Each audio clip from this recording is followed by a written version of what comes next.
That is back. Sorry, guys. Welcome to the World Cup podcast. We're back again. I'm back again from last night, and we've got Rob here tonight. Rob, how you going? Good, good. How are you? Yeah, I'm good. I'm good to talk about football. I love talking about. Everyone was talking about it last night after you left, so I got excited. It was. It ended up turning into a sports show, And I missed it. and you missed it. I had connection problems. You missed it. I had connection problems, unfortunately. But Well, Genwell reckons let's go the Human Abuse World Cup. funny you should say that. I've got some news on that front. There you go. A report was leaked from within Qatar. Obviously, got out of Qatar. Yep. That the LGBTQIA plus community. You can put them on if you like. The report was released. These people are getting detained, arrested, and apparently, allegedly, let's just say allegedly. Allegedly. We always got to say allegedly. While they're in custody, they're getting assaulted, sexually assaulted. These are men, mostly, but apparently both these primarily homosexual, gay, and lesbian people are getting harassed. And it's happening as recently as last month. I mean, it's still sort of. It's really sad. It still sort of shocks me. I still, even thinking about it now, it still sort of shocks me that this World Cup actually is going ahead. Like that it didn't get taken from Qatar. Like when it happened, I was thinking when they got given. I can't remember what year it was because Australia bidded for it, and I remember they got it. Is that when it was? And I was like, I remember saying, I was like. It's Julia Gillard. Yeah, because the Crocodile Dundee thing. Yeah, I know. But when they got it, I was like, surely they're not keeping that. I remember thinking that then. I mean, because it was the same year Russia got theirs, wasn't it? I can't put my hat on. It's gone in the green screen anyway. Oh, yeah, Look at that. I can't even see it properly. Look, this Brazil. Brazil. It's supposed to say Brazil. That's it. Genwell reckons you can't say back again. It's trademarked. Who's that trademarked by? Say what? Back again. What? I don't know. Yeah, so I mean, I remember thinking that. So that's what, like, if you're right, 12 years ago, and I remember thinking, they're not keeping that World Cup. Because at the time, they didn't even have stadiums. They had nothing, and I thought, given what was the whisperings already about corruption within FIFA. Well, that's what Genwell just said. He goes, well, it's FIFA. So people should go in and get them. Oh, no, they can't. They're in Switzerland. No one can touch Switzerland. Yeah, no, it's right. No. Neutral territory. Fire Wonder why the head office is in Switzerland. Yeah, I know. It's amazing he lasted as long as he did, Bladder. He was the puppeteer, even as General Secretary with Havelange. What was the Havelange? I was going to say Havelange. And he was worse, wasn't he? Or just as bad. Yeah, he was. Oh, these deals I've, in my opinion, have been going on for years. Yeah. Oh, definitely. Well, his troops are troops. He's a YouTuber, isn't he? Again, well, something. I don't know what he's alluding to, but I know something happened to him. He's like got a YouTube channel that he follows, like Arsenal YouTube channel. But, oh, okay. he's I think he's been locked up or something. Something's happened to him. I don't know if that's got to do anything. Why again we're saying it, but yeah, I'm not sure. But yeah, so back to I was too young, but my dad always tells me he was terrible. Avalanche. Oh, any deal will do. The Havelange, everything was negotiable. Yeah. How many Aussies are in the FIFA board? Do you reckons? That wouldn't be it. Well, in What's the FIFA board? They have representatives. But there would never be none on the board. There'd be none on the board. Nah. But they'd, like you said, there'd be representatives. A third world football nation? I don't think so. I mean, they have each confederation president. Which would be, in our case, the Asian president. Yeah. The president of the Asian Confederation. He's saying he says back again, that YouTuber. I'll let him have it, man. He can have it. He can trademark it. So can we say Back to the Future? Yeah, we're Back to the Future. Or Robert Zemeckis going to? Yeah, that's it. Will come find us.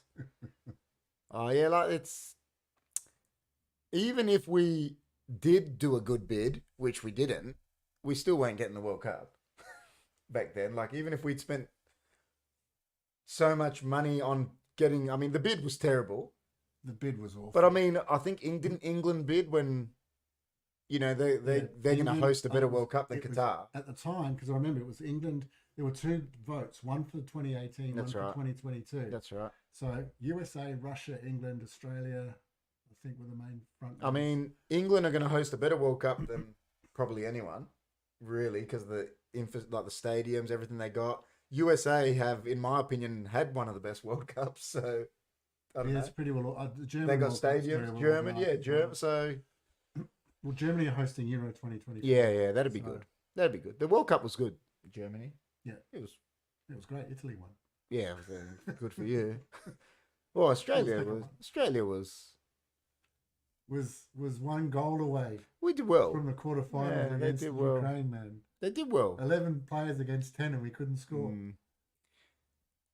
Genwell says, let's start with Ecuador. What a mess. DQD. Is that What's that? Disqualified. Is that disqualified? Is that what that means? Not yet. DQ'd? That means no. That what are they? Is there talk that Ecuador can be disqualified? Is that breaking news, or is that about? Not that we've heard. The player. I mean, there's been complaints about that player who was born in Colombia and falsified his birth certificate. But honestly, you're going to throw out Ecuador? Well, I mean, that's like that kid that he's on loan from United at the moment. That Amad Diallo. Yeah. The story behind him is he left Atalanta, Man United bought him, and now his name is not, he calls himself Amad, it's not Diallo anymore, because he was actually human trafficked as a kid. Oh my God. And he changed his name to get away from that, and instead of supporting him, they fined Man United. Man United said, yeah, okay, whatever, here, take the whatever it is. Instead of supporting the kid, like, that's been through this horrific, whatever, they tried to fine him, and I think they did, and then Man United just said, listen, just take it and we'll just pay pay your fine. Yeah, look, he's saying disqualified. Oh, maybe that player's disqualified, Gen was saying. Is that maybe? Not that I've read yet, but unless you've heard, maybe. Unless you've heard something. I mean, Why bring this up now when Ecuador? He's been playing for Ecuador in Copa America. Yeah, I know. I know they're only bringing this up because the other teams didn't make it. Will they still be complaining if Chile was qualified and Ecuador didn't? I love it. Today was the first I read of the Ukraine thing. Obviously, there's been rumbles about it. Yeah. Like, what? Why are they waiting till 3? Like I said it to you off air. Like, they're waiting until 3 weeks before the World Cup. Say they kick out Iran, give it to Ukraine. All these other teams are going to kick up a massive fuss. The World Cup will get delayed. Like, it's just so. Why are they waiting till now? Why didn't they start complaining whenever it was 6 weeks ago? Whenever. Yeah. I mean, there's been so many human rights issues apparently in Qatar, underpaid. Yeah.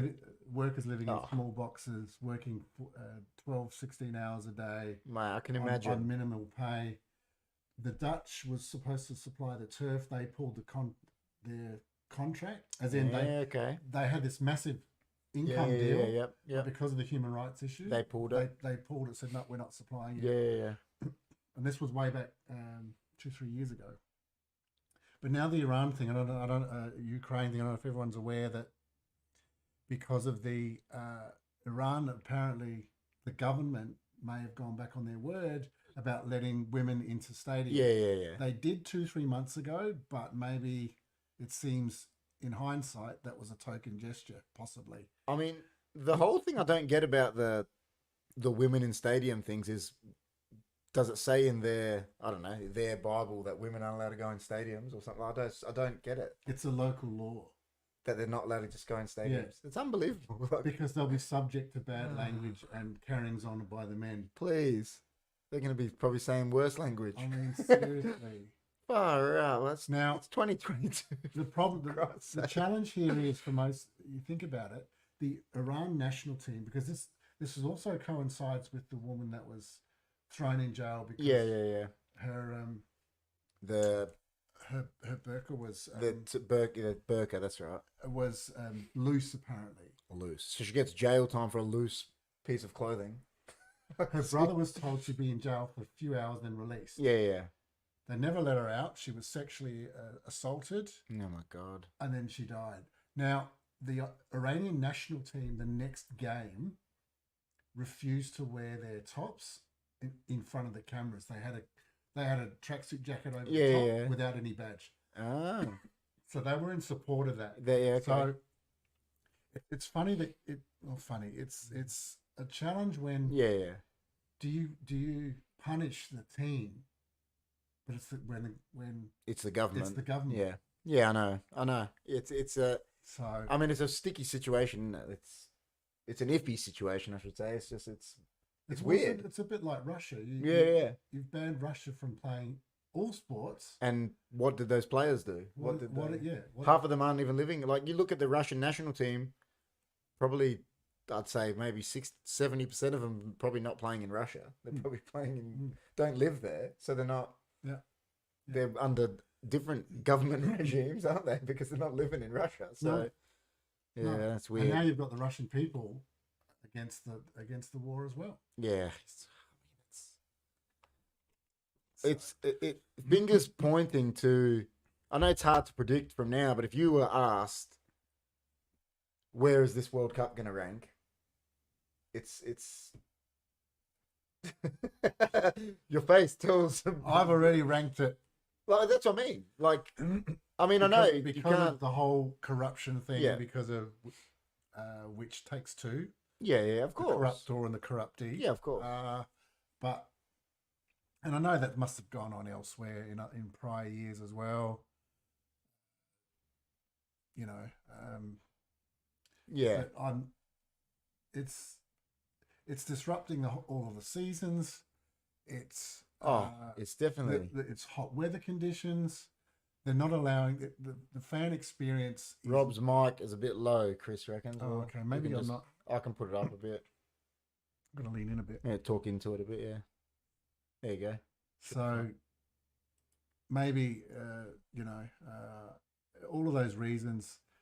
They're not taking bookings from same-sex couples. I don't know how do they even know that? Yeah. If you two guys turn up and they're brothers. Yeah, exactly. Oh, what are you guys doing here? Oh, we're coming to the World Cup with brothers. Like, yeah, that's ridiculous. And even you can have different names. You can surnames. You can still be brothers. Yeah, of course, 100%. Right. That's like a given in our national, like the Cypriots, like or even cousins. You know, you're traveling with your cousin. Yeah. Or whatever. I don't know how they disprove it. It's ridiculous. So that's what I mean. You get asked, like, if someone was to ask you to predict this, like it is, you're predicting it. That's going to be, which is a shame because the World Cup. You know, we look forward to the World Cup every 4 years, like very much. And it's, I know. I haven't taken my annual leave for nothing. Yeah, well, exactly. Better be high quality. Exactly. Games. So I'm just going to concentrate on what's happening on the pitch. Well, that's it. I guess we touched on that a bit. We're saying the good thing is, this is to me one of the only positives that it's in November, December. Is the players should be, especially the European people playing in Europe, should be at their peak of their powers. So it should be good quality. It's not after a 60-game that's season. Right. which most of them would play. Yeah, definitely. I know they got a bigger break before the World Cup. Excuse me. Sorry, people, I've been a bit ill. They'll forgive us. You know, they usually have a 2-week break, and that's why I think Yeah. the latter groups, F, G, and H. Yeah, because they're going to play a bit. They've got an extra 5 days. Yeah, true. 5 days rest. The funny thing is, I mean, the last game is. What's the last? If you make the World Cup final, is that the 21st? That's the 18th. 18th. I mean, and then the Premier League is back on Boxing Day. So. 20, yeah. Which is 26th. Yeah. So 10 days. If they say Premier League players were. That's a good time to have a bet. Oh, definitely.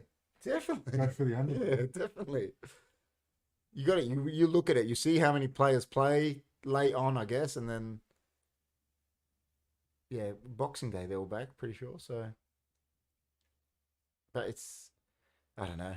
I always look forward to the World Cup, but I got my worries about this one. As Genwell said, we've said it. It's but we got to look forward to it. It's a World Cup. Oh, I love it. Oh, you got it. Concentrate on what's. That's right. What's on the pitch? What's on the pitch? Date order. See, Qatar, Ecuador first up. 20th. Yeah. Version 34B of the match schedule. This match schedule's been in since 1998, but it took them 34 versions to get this one right. When all they're going to do is replace names A1 to H4. But anyway. I'm only looking forward to next year's. My home country's Philippines is in it for the first time. Yes. Sucks they're playing at New Zealand only, Genwell says. Yes. I'm unsure going to New Zealand. New Zealand's a nice place, man. Thoroughly recommend going to New Zealand. Yeah. I've got my World Cup tickets here. I'm going to see Brazil. Yep. I got a couple of tickets for a couple of games. But, yeah, it'll be... Alan Sturridge is the ex-Australian coach. He's now coaching the Philippines. Yeah, okay. Well, he's saying it'll be his first New Zealand trip. New Zealand's lovely. Thoroughly recommended, Gemwell. I reckon you should go. Yeah. If you can and everything aligns up for you, I'd thoroughly recommend it. It's a great country. Chris C reckons Greece will hopefully win the World Cup. Yeah, when? They lost to Cyprus recently, man, and that's no... Yeah, they did. They lost to Cyprus. 1-0. Greece are holidaying in Italy. We already said that. Definitely. They're all holidaying together. Yeah. Definitely. Hey, you never know. Never say never, mate. I didn't think they'd ever win a Euro, and they did. So. You know what the odds were for that? It was 100 to 100. I think it was, my dad reckons 100 or 150 to 1. Yeah. Could have been 150, actually. Because, I mean, even when they beat Portugal, I remember they beat Portugal, and I was like, what's going on? Yeah, they did first, and it's the opening and ending game, wasn't it? Yes, which confirmed to me that Scolari couldn't. Yeah, oh, definitely couldn't coach a. But when anyway, even when they beat them the first game, I was like, "Oh, it's a good win." I'm like, but, and then they just kept going. I was like, "Well, yeah, Ray Hagel's doing something, right?" So that you knew it, you could see it. Ray Hagel reminded me of Ranieri, where he goes, "Oh my God, this is all I've got." Yeah, and I'll just go with it, and I'll just focus on all the positives. He had a striker that played out of his skin that probably never played another good game ever again. Yeah. He had a keeper that played out of his skin, like Nicopolidis. He played two mid like Zagorakis and Karagunis were excellent in the mid. You get two solid midfielders. And you know who was the best? The one that was at Atletico Madrid, the right back, Setiridis. He was excellent. You know, like you forget those positions, but he was amazing at right back. He was. So they had which has the better league, Greece or Turkey? Genwell says. I'd say Turkey. They're more successful. Look at the players they attract. Europe. They attract some, let's say, big name players, not at their best. But I'll give an example. Like Ozil went there at 32, 33, let's say, whereas Rivaldo went to Olympiacos at 38. Someone else has just gone there. Who was it? They have had one gone there, yeah. Someone just gone recently. Can't remember who that was. I mean, like Kuhl went there, you know, he was a bit older. Like Van Persie went there after Man United. Like, and that, you know, 33-ish, whereas they'll go to Greece at 37, 38. Like, yeah. But then again, Olympiacos they're a big club, so Panathinaikos, but Turkey have got a few big ones like Fenerbahce, Galatasaray, even now Besiktas. Even a few, Besiktas, few big ones now. So Pains me to say, but yeah, Greece are rebuilding. Yeah. Let's just say that they're rebuilding. They've been rebuilding for a number of decades, but they're still rebuilding. that's the one. He reckons James is in Greece or Turkey. Is he gone to Greece? I now? reckon he went to. He said he's in Greece. Oh, okay. One-time wonder, James. He Yeah. reckons. A bit like Galachi. Yeah.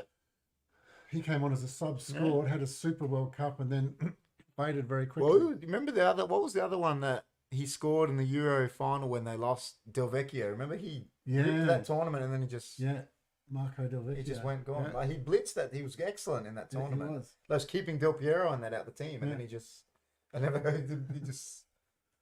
He was gone. Like, You get that sometimes. Sometimes players surprise you, and they get lucky. oh, you know As what? well. He says one time, one. You know what ruined him, man? The fact that he had a good tournament at that World Cup, and then Real Madrid bought him because he was at Monaco. If he had stayed at Monaco, he probably would have helped him. But he went to Madrid, and they're like, man, I mean, I'm a United supporter, and I say followed the they're money. like United. It's He followed the money. you can go there and it can be good, but it can be a career ruiner. Yeah. Going to Madrid or United or someone like that at such a young age. Yeah, you really have to.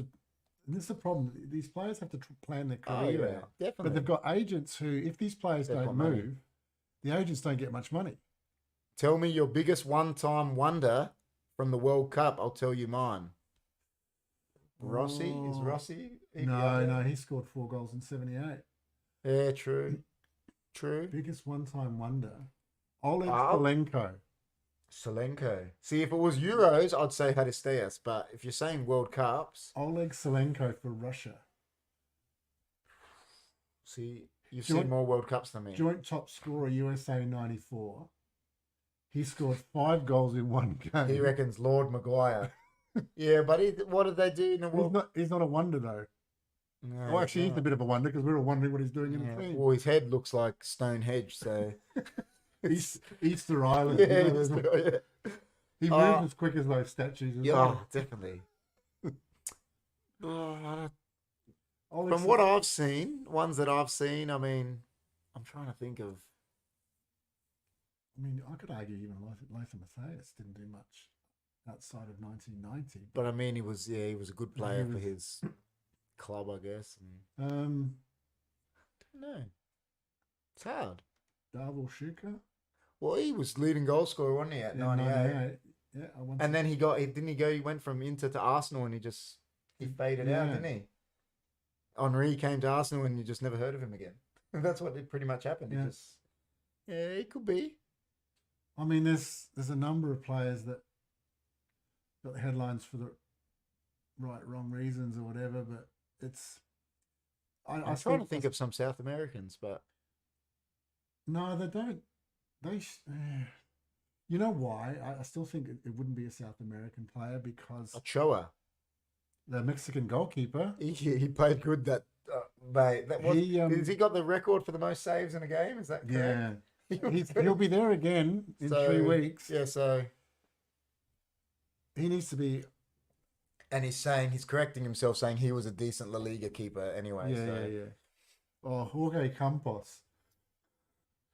He's a Mexican goalkeeper before. Yeah, He wore Campos. fluoro, buddy, Yeah. and he was 4 foot. Oh, what about the Colombian? I mean, he was doing Rene Higuita. Higuita. He was doing spider, crab, or scorpion kicks until Roger Miller took the ball off him. So, who knows? At least he was willing to play with the ball at his feet. way back then. Oh, definitely. He'd be one of the few keepers. And what was that that? could. And that was the same tournament that the centre back got killed, wasn't it? No, a different tournament. Centre back was 4 years later. Oh, was that 94. 98? Yeah, okay. Yeah, no, but I think 94 was when Miller took the ball off him. No, it was 1990. Oh, 90. 1990. Uh-huh. Yeah, 94. Yeah, round that's what round of 16. Was it? What was his? Oh, the defender's name was? Forget his name. Escobar. Escobar. That's right. Andre Escobar. And he just. But that Colombia came off a qualifying win against Argentina, 5-0. Yeah. They had David Asprilla. Was at Newcastle at the time. Yeah, there was. Oh, he was great. They had- and- yeah, Spria was. And their odds were really short. Faustino. Was it Faustino, David- wasn't it? yeah. Yeah, he was a good And- player, man. And it's a funny thing. You can go into a World Cup with all these good odds. Yeah. Because that's why even the rankings. I remember him at Newcastle when I was young, but he was unplayable. Hmm. That's where he was. Yeah. Because it was either that the English hadn't seen something like him. I don't know what, but that he was a real good player. Asprilla, that's right. That was I watched that game recently, the extended highlights of that Colombia Argentina game, and Colombia just tore them apart. Yeah, there you go. There you go. But See, Argentina went further. see, touching on that now, like we're going to touch on it. There, I think Argentina can do so well. I think the two South American giants are going to. I mean, Argentina, Brazil. I've said it. I've been consistent with it, and I'm gonna Argentina, Brazil, Portugal. I think it's coming from one. But listen, you probably can never predict the World Cup. I'll probably get it complete wrong. But well, I'm a betting man, and I'm putting money on an Argentina Brazil semi-final. There's no way they can play in the final. They can if one of them finishes second in their group, which isn't going to happen at all. One's going to top their group. One's going to finish second. Then could you imagine it would be a Brazil Argentina World Cup final would just be off the rails. On that point, do you reckon one of them might throw one of their group games to finish second to end up on the other side of the draw? They win the first two games and they've guaranteed. Who's Argentina got? That with Saudi Arabia will be one of the first two games. First game. So they'll thump them. Which means if they focus on scoring a lot of goals, they might have enough goal difference to almost guarantee. He might just rest the whole team for the third game. Never know. I mean, Gus Hiddink used to do that. He did it even with Australia. Del Bosque did it too. Del Bosque did it, yeah. Who else they got? Mexico and Poland. Now, honestly, you mark Zelensky and Lewandowski out of Poland. Yeah, that's right. Yeah, that's right. You may not get past them. Yeah. But they're not going to score at your end. Off track, but someone unplayable right now is Jason Sanchez. I'm sure that player we got isn't Jadon Sancho. I'm saying Jadon Sancho, maybe? Yeah. Yeah, he's definitely a bit off of the board.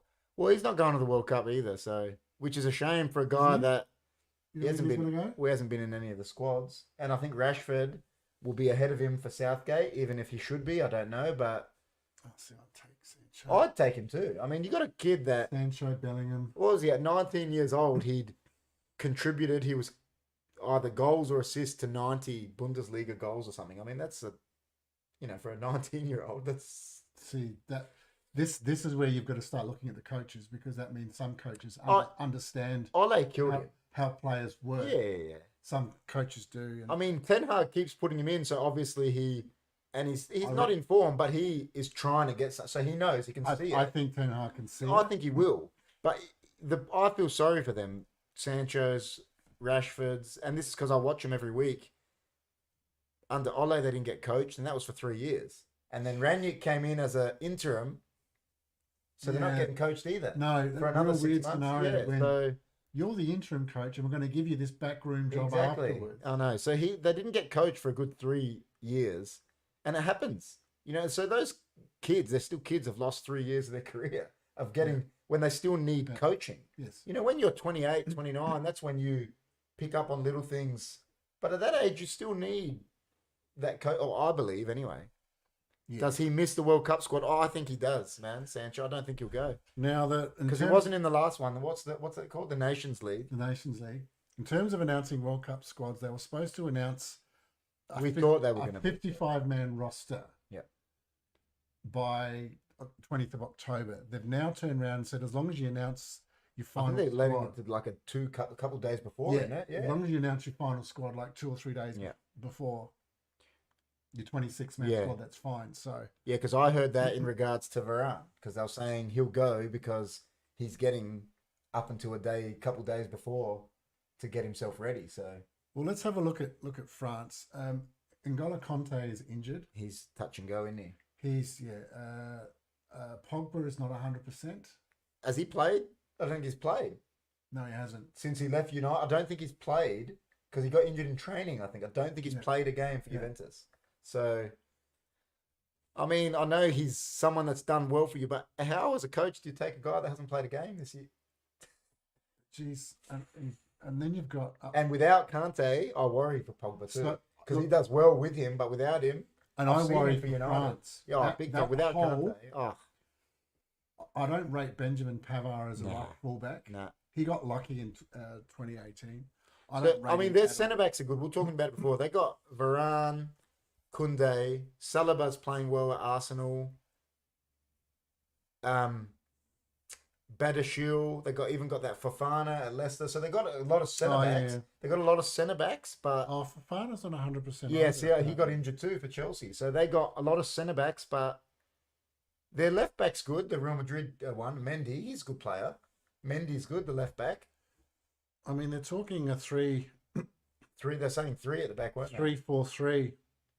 Theo Hernandez. He's another left back. Genwell says Theo Hernandez. But I think Mendy's ahead of him, isn't he? Yeah. Hernandez is overlapping fullback. Yeah. So it'd be 3 central defenders. Hernandez would be on the right, on the left, and probably Pavard. But would he get in ahead of Mendy from Madrid? At left back? At left wing back? Hernandez? I don't think he would. know. Mendy gets... See, Madrid got done overnight. They did too, yeah. Genwell, was it you that asked me last night about Juventus? Laporte misses out. Well, he's not French anymore. He's Spanish. He switched allegiance. And he said it's good. I like what he did. He come out, Deschamps goes, I want to have a look at him and all this. And then he come out and he goes, it depends who you believe. He goes, Didier Deschamps is a liar. He goes, he never contacted me once. He goes, who would turn France down? And so you sort of believe him, don't you?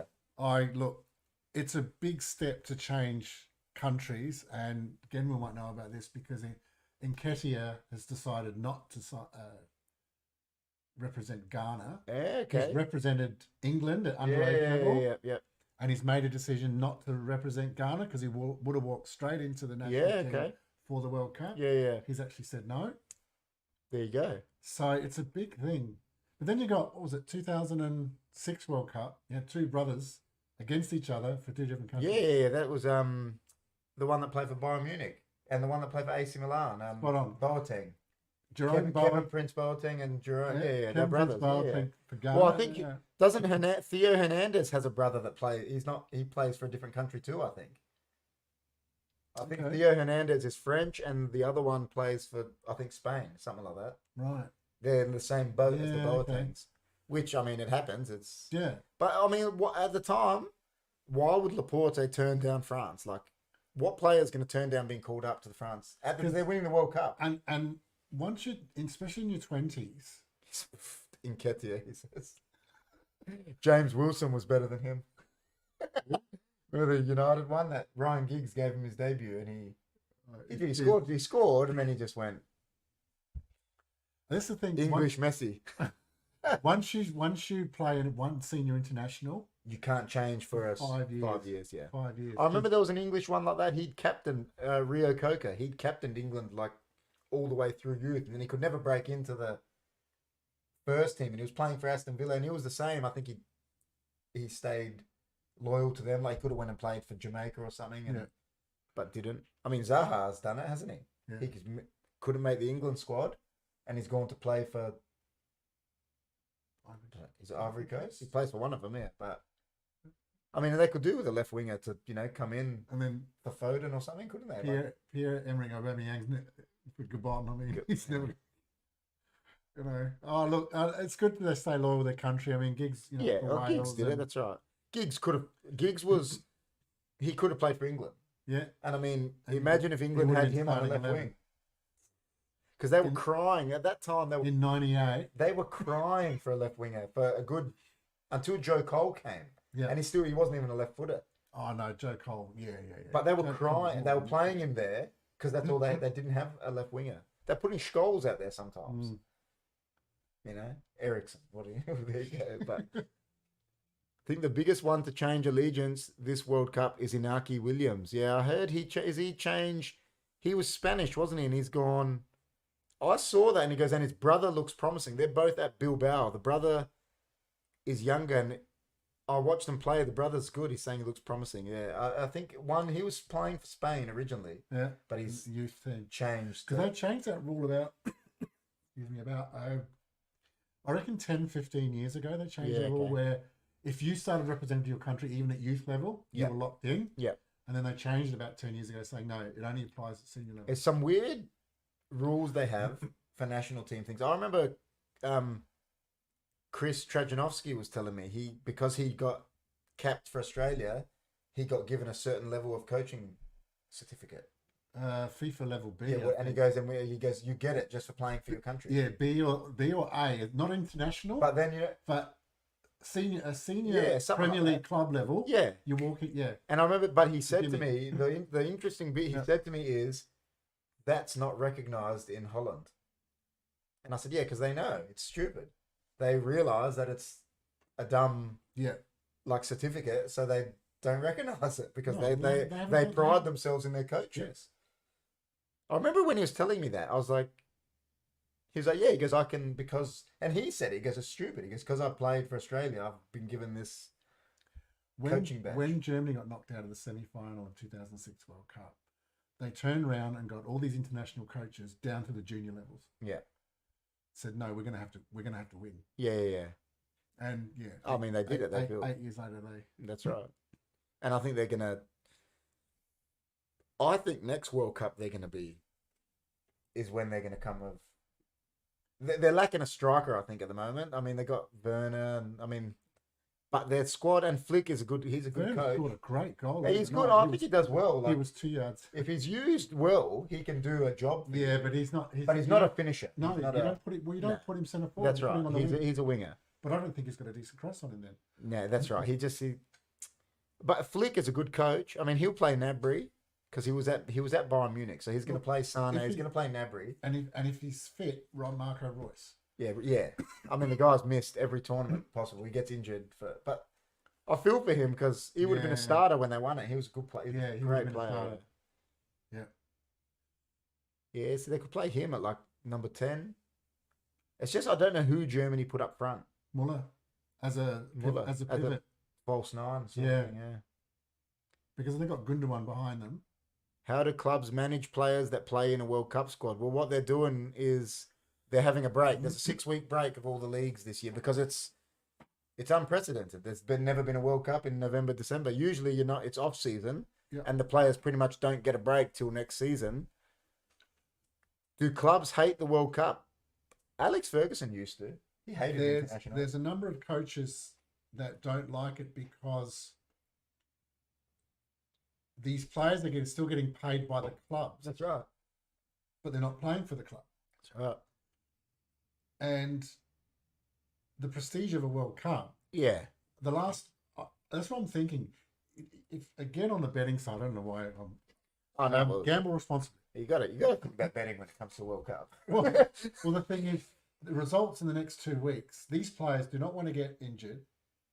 There's not going to be no. I just think there's going to be less intense Yeah, battles yeah. on Yeah. the pitch in the next 2 weeks. Werner is a Deutschland Rashford. That's what he says. Werner's what? Is a Deutschland. I'm sorry, that's like a Deutschland. Is that a German Rashford? Like saying he's not good. Deutschland. Oh no, Rashford's better than Werner. Listen, the one thing I'll say about Rashford is he gets a lot of stick, but they asked Guardiola if there was one player he could have to coach, and he said, "I'd take Rashford." Yeah. Because he said he could. Yeah. He can obviously tell he hasn't been coached. And he's saying it from a coaching perspective because I'd love to just have him in my team. And just.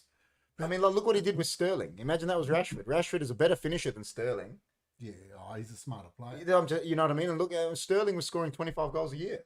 So if you got a coach that plays to your strengths as well, you got to remember Rashford. Well, look at him when he come on the scene. Everyone was going mad about him when Van Gaal gave him his debut because Van Gaal's a smart coach. He's a good coach. He's a very good coach. Yeah, and look at what he was doing. He was doing really well. But then Ole, it just, even at the start of Mourinho, he was doing well. What's more important, a club championship or a World Cup trophy?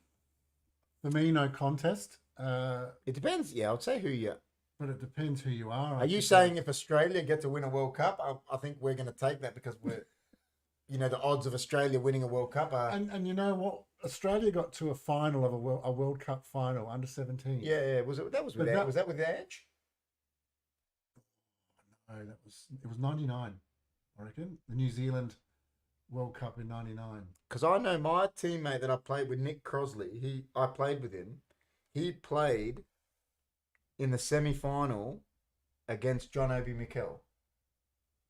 Must have been that World Cup. It must have been. Was it? It could have been 99 because Nick's my age. It must have 17. been that one. It could have been. He's a bit old. Yeah, could have been. Because I remember he used to keep in touch with him, like on Facebook at the time. And I was like, he's like, I'll show you. And he's showing me messages from Mikel. And I'm like, Mikel scored 2 goals and knocked. But that could have been that would have been a different one because we lost. No. We got to the final. Yeah, so I think it could have been 2000 and something. Okay. When Nick, because he's my age, it would have been 2002. Three. The next one, whatever it is, 2003. Yeah, it would have been the next one. Yeah. So obviously they had a good generation of. See, and this is the thing. The value of a coach. Look at Ajax this season. They lost the coach. Yeah. Oh. Central defender, centre forward, one of the other, Anthony. So they lost a right winger, centre forward, centre back Martinez, and the goalkeeper, Onana, and the coach Eric Ten Hag, who played a season with him, and didn't they only concede 10 goals or something for the whole season? Yeah. And Ajax this season are top again. Yeah, he's doing well. Yeah, he's doing really well. But they've brought up. I think it goes back. I think our ex-player deserves a lot of credit. The CEO Van der Sar. He deserves a lot of credit for where Ajax are at the moment, the behind-the-scenes things. He has them running so... And as a player, this is the thing. You want to make sure that you don't have to worry about anything else, definitely. Right? I know at Milan, for example, every time a player goes to Milan... Yeah. They look after the girlfriend or the wife with an interpreter. They take them shopping, get them sorted. You hear all the stories. Obviously, I follow them because I'm a United fan, but you hear the stories about Sir Alex, and I've watched his documentary. He goes, when I would go sign a player, he goes, I wouldn't even visit them. He goes, I'd visit the parents first, get the family on board. Yep. And it wasn't a tactic. He goes, I wanted them to feel at home. Yeah.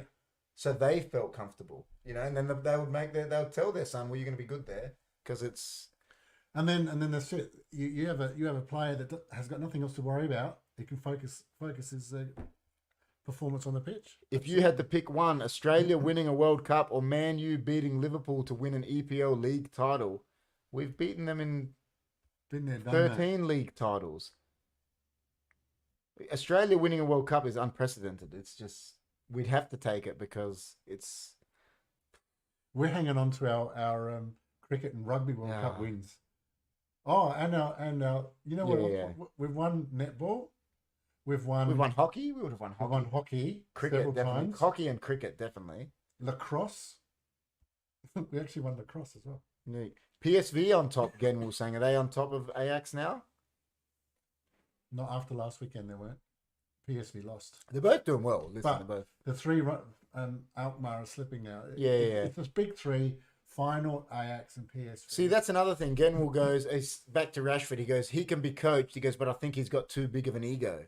But if you got the right coach, who had an ego? Back to him, who had an ego with Sir Alex? And even if you did, I think David Beckham tried once or twice. But I've watched Sir Alex talk about Beckham, and he goes, he loved him. He goes, I loved it. You hear these media stories, and then but look at Cantona. He had an ego, but Sir Alex knew how to work him. Yeah, that's why he had the biggest ego out of anyone. That's why they've got to be strategic football coaches. Yeah. Not skill coaches. Of course. And people managers. Of course. And I think these people that they keep promoting, like ex-players, they might know the game, but they don't know how to manage people. It's because they haven't actually lived, they haven't lived a real day life. Whereas, back to him, Sir Alex was working in his dad's pub while he was playing for Rangers. It's true, though, because I've read his book. Yeah. So that's just, he had a people management But we do that in every walk of life. Yeah, of course. Someone who's very skilled at their job of course. Gets a promotion to supervisor, team leader or manager, and then they don't get management training. Yeah, of course.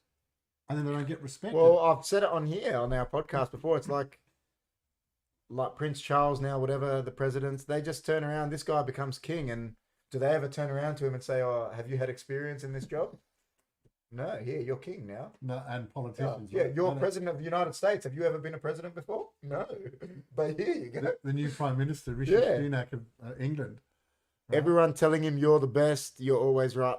Yeah, but Yeah. see, I just think that was Yeah, allowed but- to happen with Ole, whereas that wouldn't have happened with, even with Guardiola. That wouldn't happen. It wouldn't happen with Klopp. It didn't happen with Sir Alex. It's Yeah, but one thing is not saying it, but another thing is letting it fester. oh, definitely. Because I tell you now that Phil Foden's head's too big, Oh, yeah, 100%, right? 100%. He's jealous of Haaland because they're the same age, Yeah, I agree. and Haaland's got a higher profile, and that's manifesting itself on the pitch. And It happened to- Foden's not passing. As much as they don't want to admit it, it happened to Mane and Salah. Yeah, Mate, they'll Yeah. say it didn't happen, but it happened. Yeah. You could see it happening. Anyone that's played the game saw that they did not like each other. But then you look back, like again, Andy Cole and Teddy Sheringham hated each other. They won a treble together. They won because obviously the manager didn't let it. And not just him. Like I've heard Roy Keane talk about it. Roy Keane as the captain wouldn't have let it happen. no, You know, well, so and that's what a good captain takes the coach's instructions out on the pitch, right? Oh, definitely. He's your agent. definitely. He's your agent on the Definitely. pitch. Whereas United have lacked that for a long time, and a lot of clubs have. I mean, City have probably lacked a captain since Company. Really, when you think about it, Yeah, because they had Silva for a bit, and he's not really. I don't believe that you should keep changing the armband all the time. Yeah, I agree. I think it should be a recognised leader because hang on, who are we listening to today? Oh, it's him. Yeah. Oh, you know, and then swapping an armband and all that bizzo. I'm not a big fan of that. Is the World Cup the best world tournament? But then Chris says, I reckon the Kumite has got to be up there. But you know what? I actually reckon the Euro is. The most popular by viewing is the FIFA World Cup. Yeah, We're talking. I think the Euro is a better quality tournament because most of the teams are all good. Yeah, it's harder to win It's because harder to win. they're all probably better teams. Yeah. Whereas in the World Cup, like we've said, the first game is what? Qatar, Ecuador. Did you say? Qatar, Ecuador. You know, and then you got Argentina. Like we're talking about. I mean, I'll be dumbfounded if Argentina don't put 6 plus. I'm putting some money on it. Past Saudi Arabia, like the way Messi is playing, like Martinez is playing. 'Cause Whereas they in the Euros, you don't get that. They won't let up. If that was Italy, they'll Oh. score 2 or 3 goals And just stop chill it. out. But Whereas I they think won't. Argentina, their game plan. Let's have a look. Yeah, Saudi Arabia, and then they finish up, I think, against Mexico. So the other question, we said there's a possibility that we can have the big Brazil, Argentina. Can we have a Ronaldo Messi final? Yes. Is that as hard to get? No. No, If that's they might both be top easier. the group. Oh, If Portugal top the group, oh my days! and But then who would they'd have to knock out Brazil to get to Argentina? no, Possibly. no, Portugal would be on the right hand side. Oh, so they'd have to knock out, Let's just say, for argument's sake, things go according to form. which it never does. But On one side, you'd have England.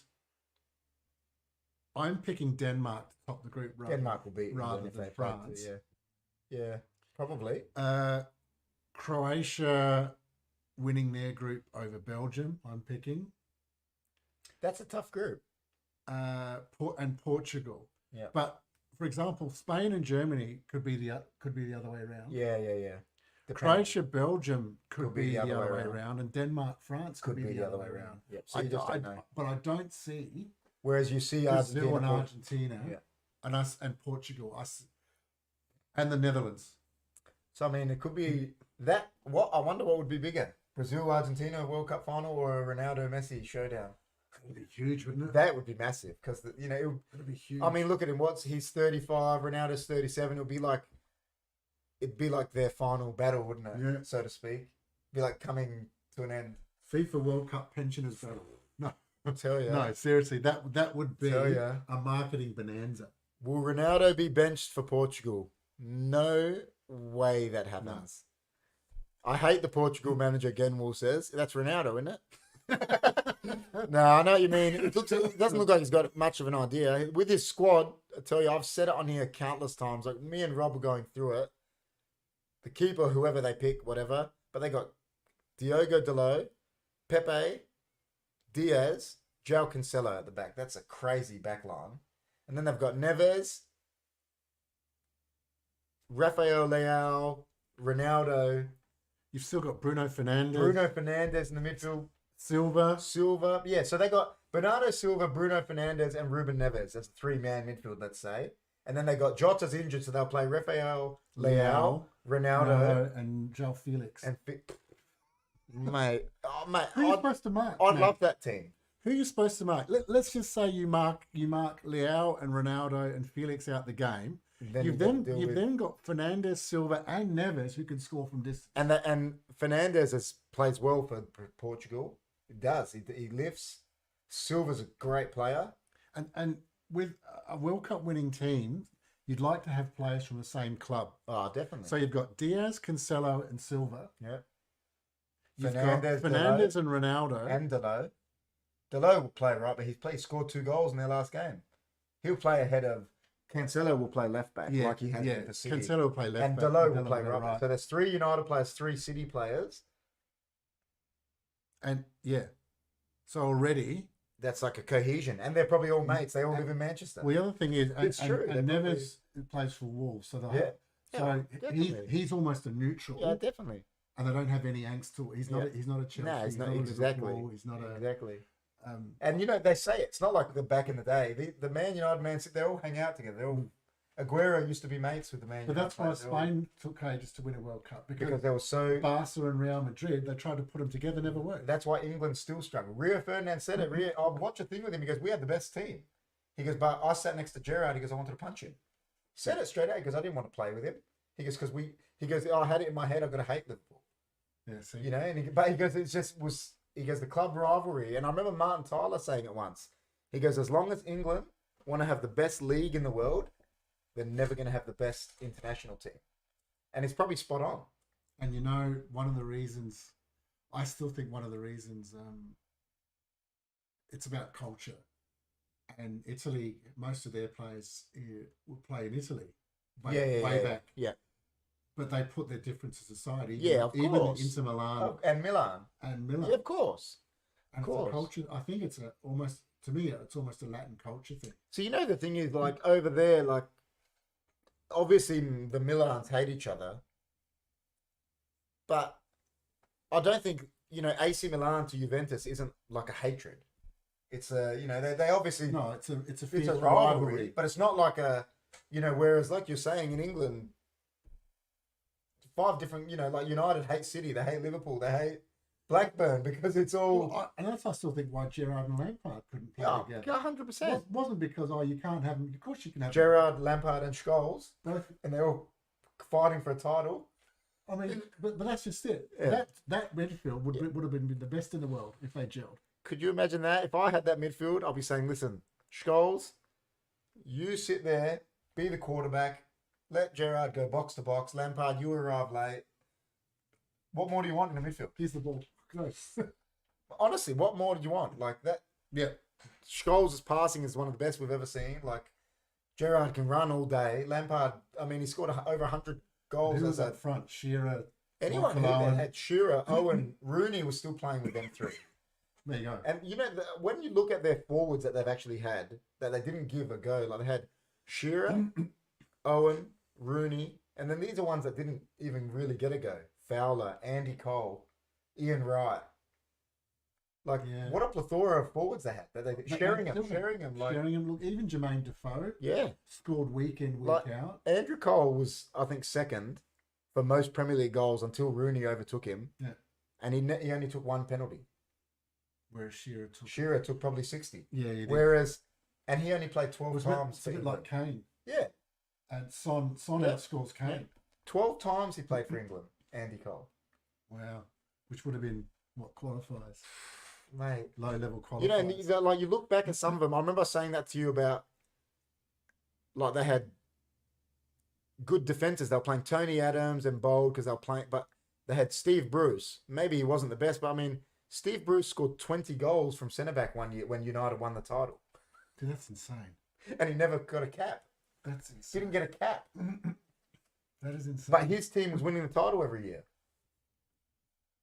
So it makes you wonder, the managers, what are they thinking? If I'm a manager of and I'm saying, oh, whatever, United, Liverpool, whoever, City now, they're winning the title every year. I'm going to pick a lot of their players because obviously they're the best team. But that is, I don't know, it's different level. I did the same thing when picking a state team. Yeah, it's the same though. I unbeatable state team was Adelaide City. Yeah. I ended up eight of my from there. From there. I remember when I was called to the state. They were good. I was the only player from my club there. It was all City and Metro and all that, and I was the only one from that league there. But it happens. Well, that's why they're playing there. It's and they know each other. Of course, you play these players. Yeah, of course, with their teammates, clubmates, in the same position. That's right. You're struggling already because they got a foothold on you because that's right. You don't have to give them instructions. TK says goal. I can't wait for the World Cup. That's true. When does it all begin? Chris C says. So 20th of November, 20th. The fanfare and all of that, which is a Sunday night. That's going to be late because the opening game between Qatar and Ecuador will kick off at 2:30 a.m. But there are seven games are on at 8:30 p.m., which is really good. We'll be trying to do some watch-alongs for, including Tunisia, Australia. That's the one we want.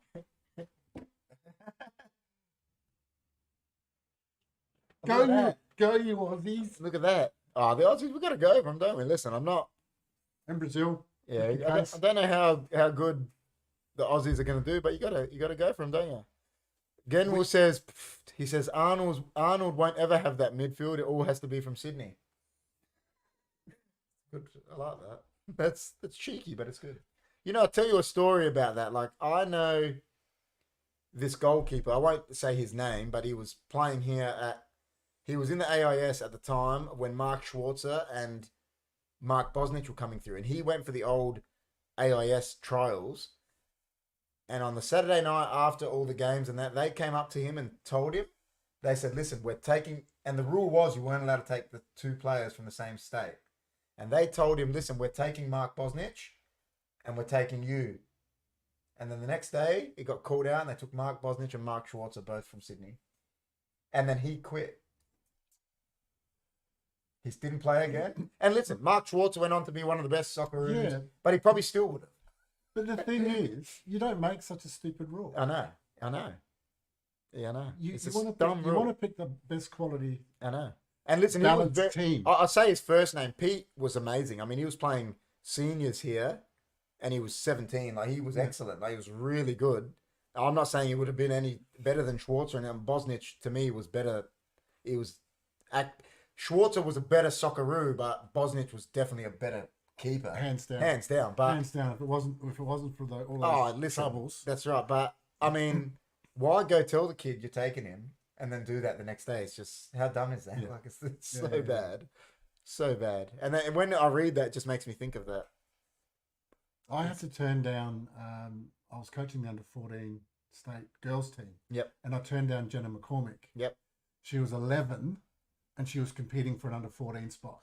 She's going to be good anyway. She wasn't, and I said to her mum and dad, I said, look, she's not ready. Yeah. And I fear because But give her a year or two, she's probably going to be. I said, but she's going to make it. Yeah. So what's she done? She's played AFL. Yeah, there you go. And she's now played for the women's team. Because you had, didn't you, when you had the other goalkeeper that I played with went up near the end of was it Callum?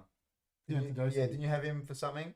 For the, I had him and Paul Izzo. For the like to choose state championship, and it was only a 6-game tournament. Yeah. And I said, I've got two great goalkeepers here. Yeah, Callum was. Listen, from what I was playing with him near the end of my time there, like he was coming through as a youngster, and I used to tell him, I say, Callum, mate, you believe you're the best keeper in the league because you are. I used to tell him that, like he was really good, and he'd come of age, like of size. That's what. And I was in a difficult position. I ended up choosing Paul Izzo.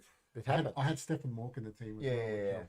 But it was just, I was just blessed that. Yeah, with a god. If that was, to me, those were the two best goalkeepers. Yeah. Oh, he was good. Of their age at the time. He's good keeper, very good keeper. But yeah.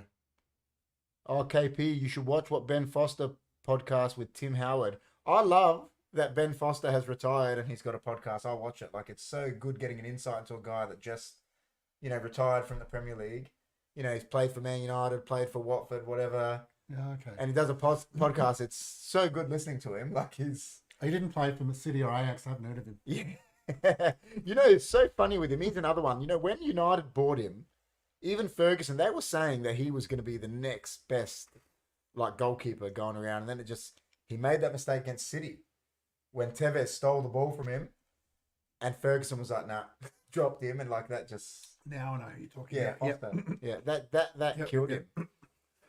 Well, what was a Liverpool goalkeeper? But we still won the game. Champions League final. Carrius. Same thing. We One still mistake. beat City that day. But it wasn't just Ferdinand made a huge mistake that day. Bellamy took the ball and, but people, they remember the... Well, they do. But it's true, that's what I'm saying, but it's... it's good. It's good listening to me. I like that game. I do listen to it. It is. It's good. So, Genwo, are you going... I know you said Philippines, but are you going for Australia in the World Cup? Yeah, who are you going for Is in that the your World like Cup? second... I mean, you're talking Southeast Asia there, so... Hi, KP and Rob. How are you? And everyone on the live chat. Zakal, how you doing? How you Comes going? in. Welcome. Who's your Who's your team, Zakal? Who are you going for in the World Cup? who are you backing for the World Cup, and who do you think will get in the Final Four? Final Four. See, can the Final Four be Portugal, Brazil, Argentina? Can they be in the final all Final together? Four, yeah. Oh my god! But if they top their group, Portugal are on one side, Yeah. and let's just say Portugal could be with Spain, France, See, Spain. or France and Germany if Germany top the group. Here's the thing: I think Spain beat them in the Nations League last month, didn't they? But Portugal will beat them I think Spain beat them in a game. Belgium had a Nations League very game. ordinary Nations League. Reborn says, "Hey, yo, lads. Reborn, how you doing, man? Hey, Reborn. Reborn, I know you're one that follows it. We've put a link to our new Discord channel in the description. So if you want to get that and join that, you can. It's a way we can tell you when we are going live. Reborn, obviously going for England. I had this discussion with someone. Who's the best two central defenders? Who's the back four for England or back three? You know what? The funniest thing is I think they've got good Purely attackers. Objective. And I think their midfield's okay. Their fullbacks are okay.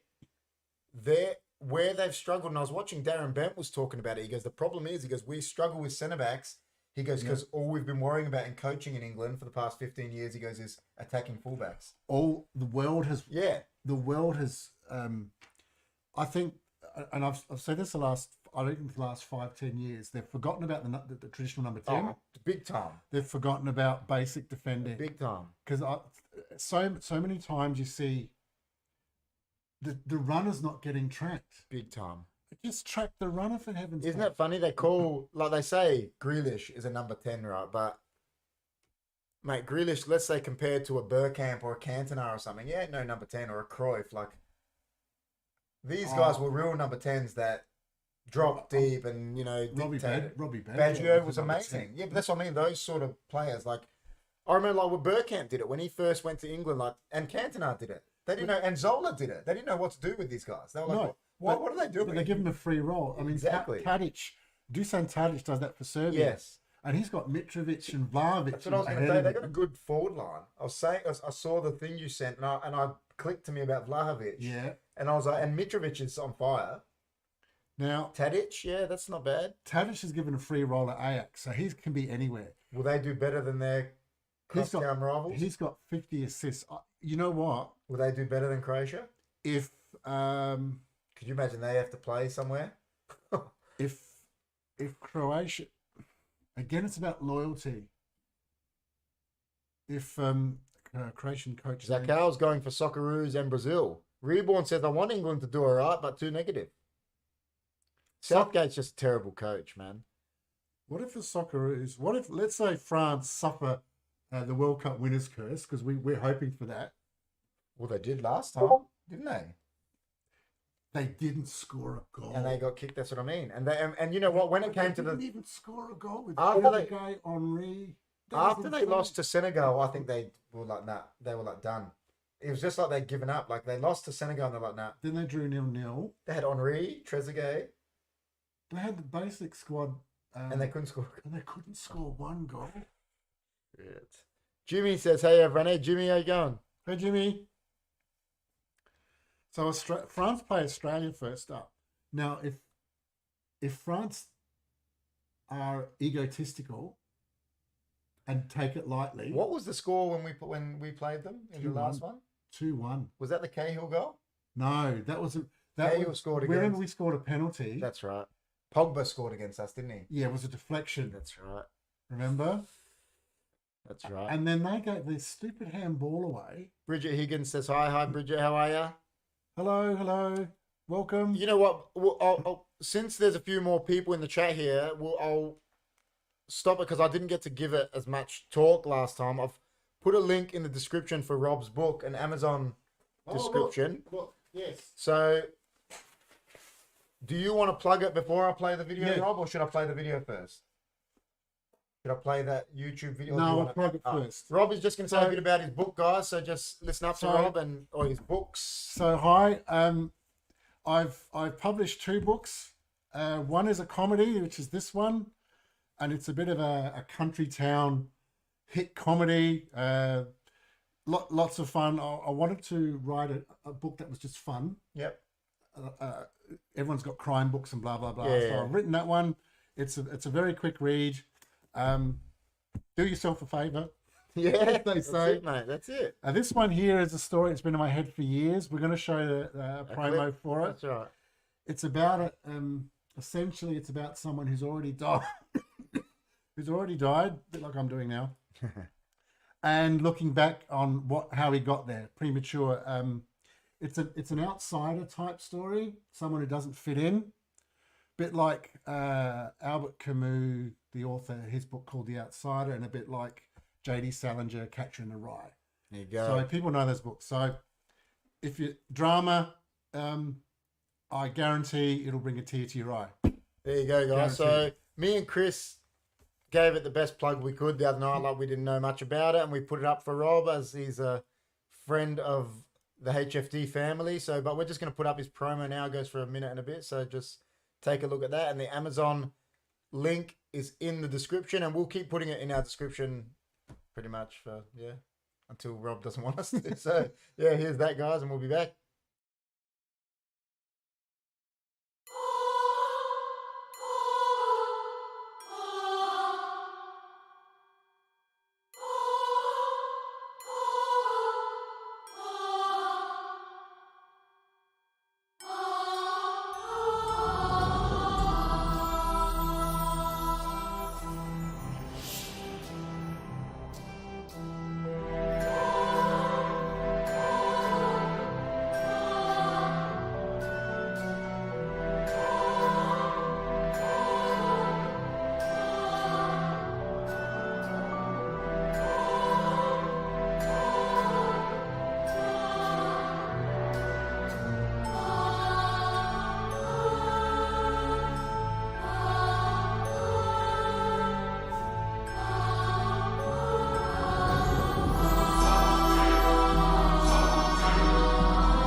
All right, guys, back there. So hope you can have a look at that. Look at the description, and yeah, Have a read of the synopsis if it's your type of thing. Exactly. It's good. It's a good read. exactly. So we'll read a few of these. Jim says Socceroos to park the bus with Arnold with an LOL. Jimmy is not a fan of Arnold at all. Jimmy is a very big, as most of us are, Postecoglou fans. Postecoglou paid, you know what, touching on that, Postecoglou, credit to him, mate. I don't know another manager that, for some reason, I mean, he won us an Asian Cup and the fans were calling for his head, and then he just turned around and goes, you know what? I'll give you what you want, and he walked out. Power to him. Like it was, and I don't know many managers that will do that because usually they're so proud they don't do that. And look at him, he's flourishing since then. So good on him. Africa needs another World Cup. Like you mean to host one? Again, Yeah, like Morocco is saying. Yeah, look, Morocco They can like join one together. Morocco came second to hosting. They were to France in France '98. Which African countries do you think could host it? I mean, South Africa's obviously they've had it, but that's the obvious somewhere where they've. I mean, to me, the obvious choice is. I agree. To me, the obvious choice is Morocco. Yeah. Okay. It's also very close geographically. Everywhere they speak French as well. Yep.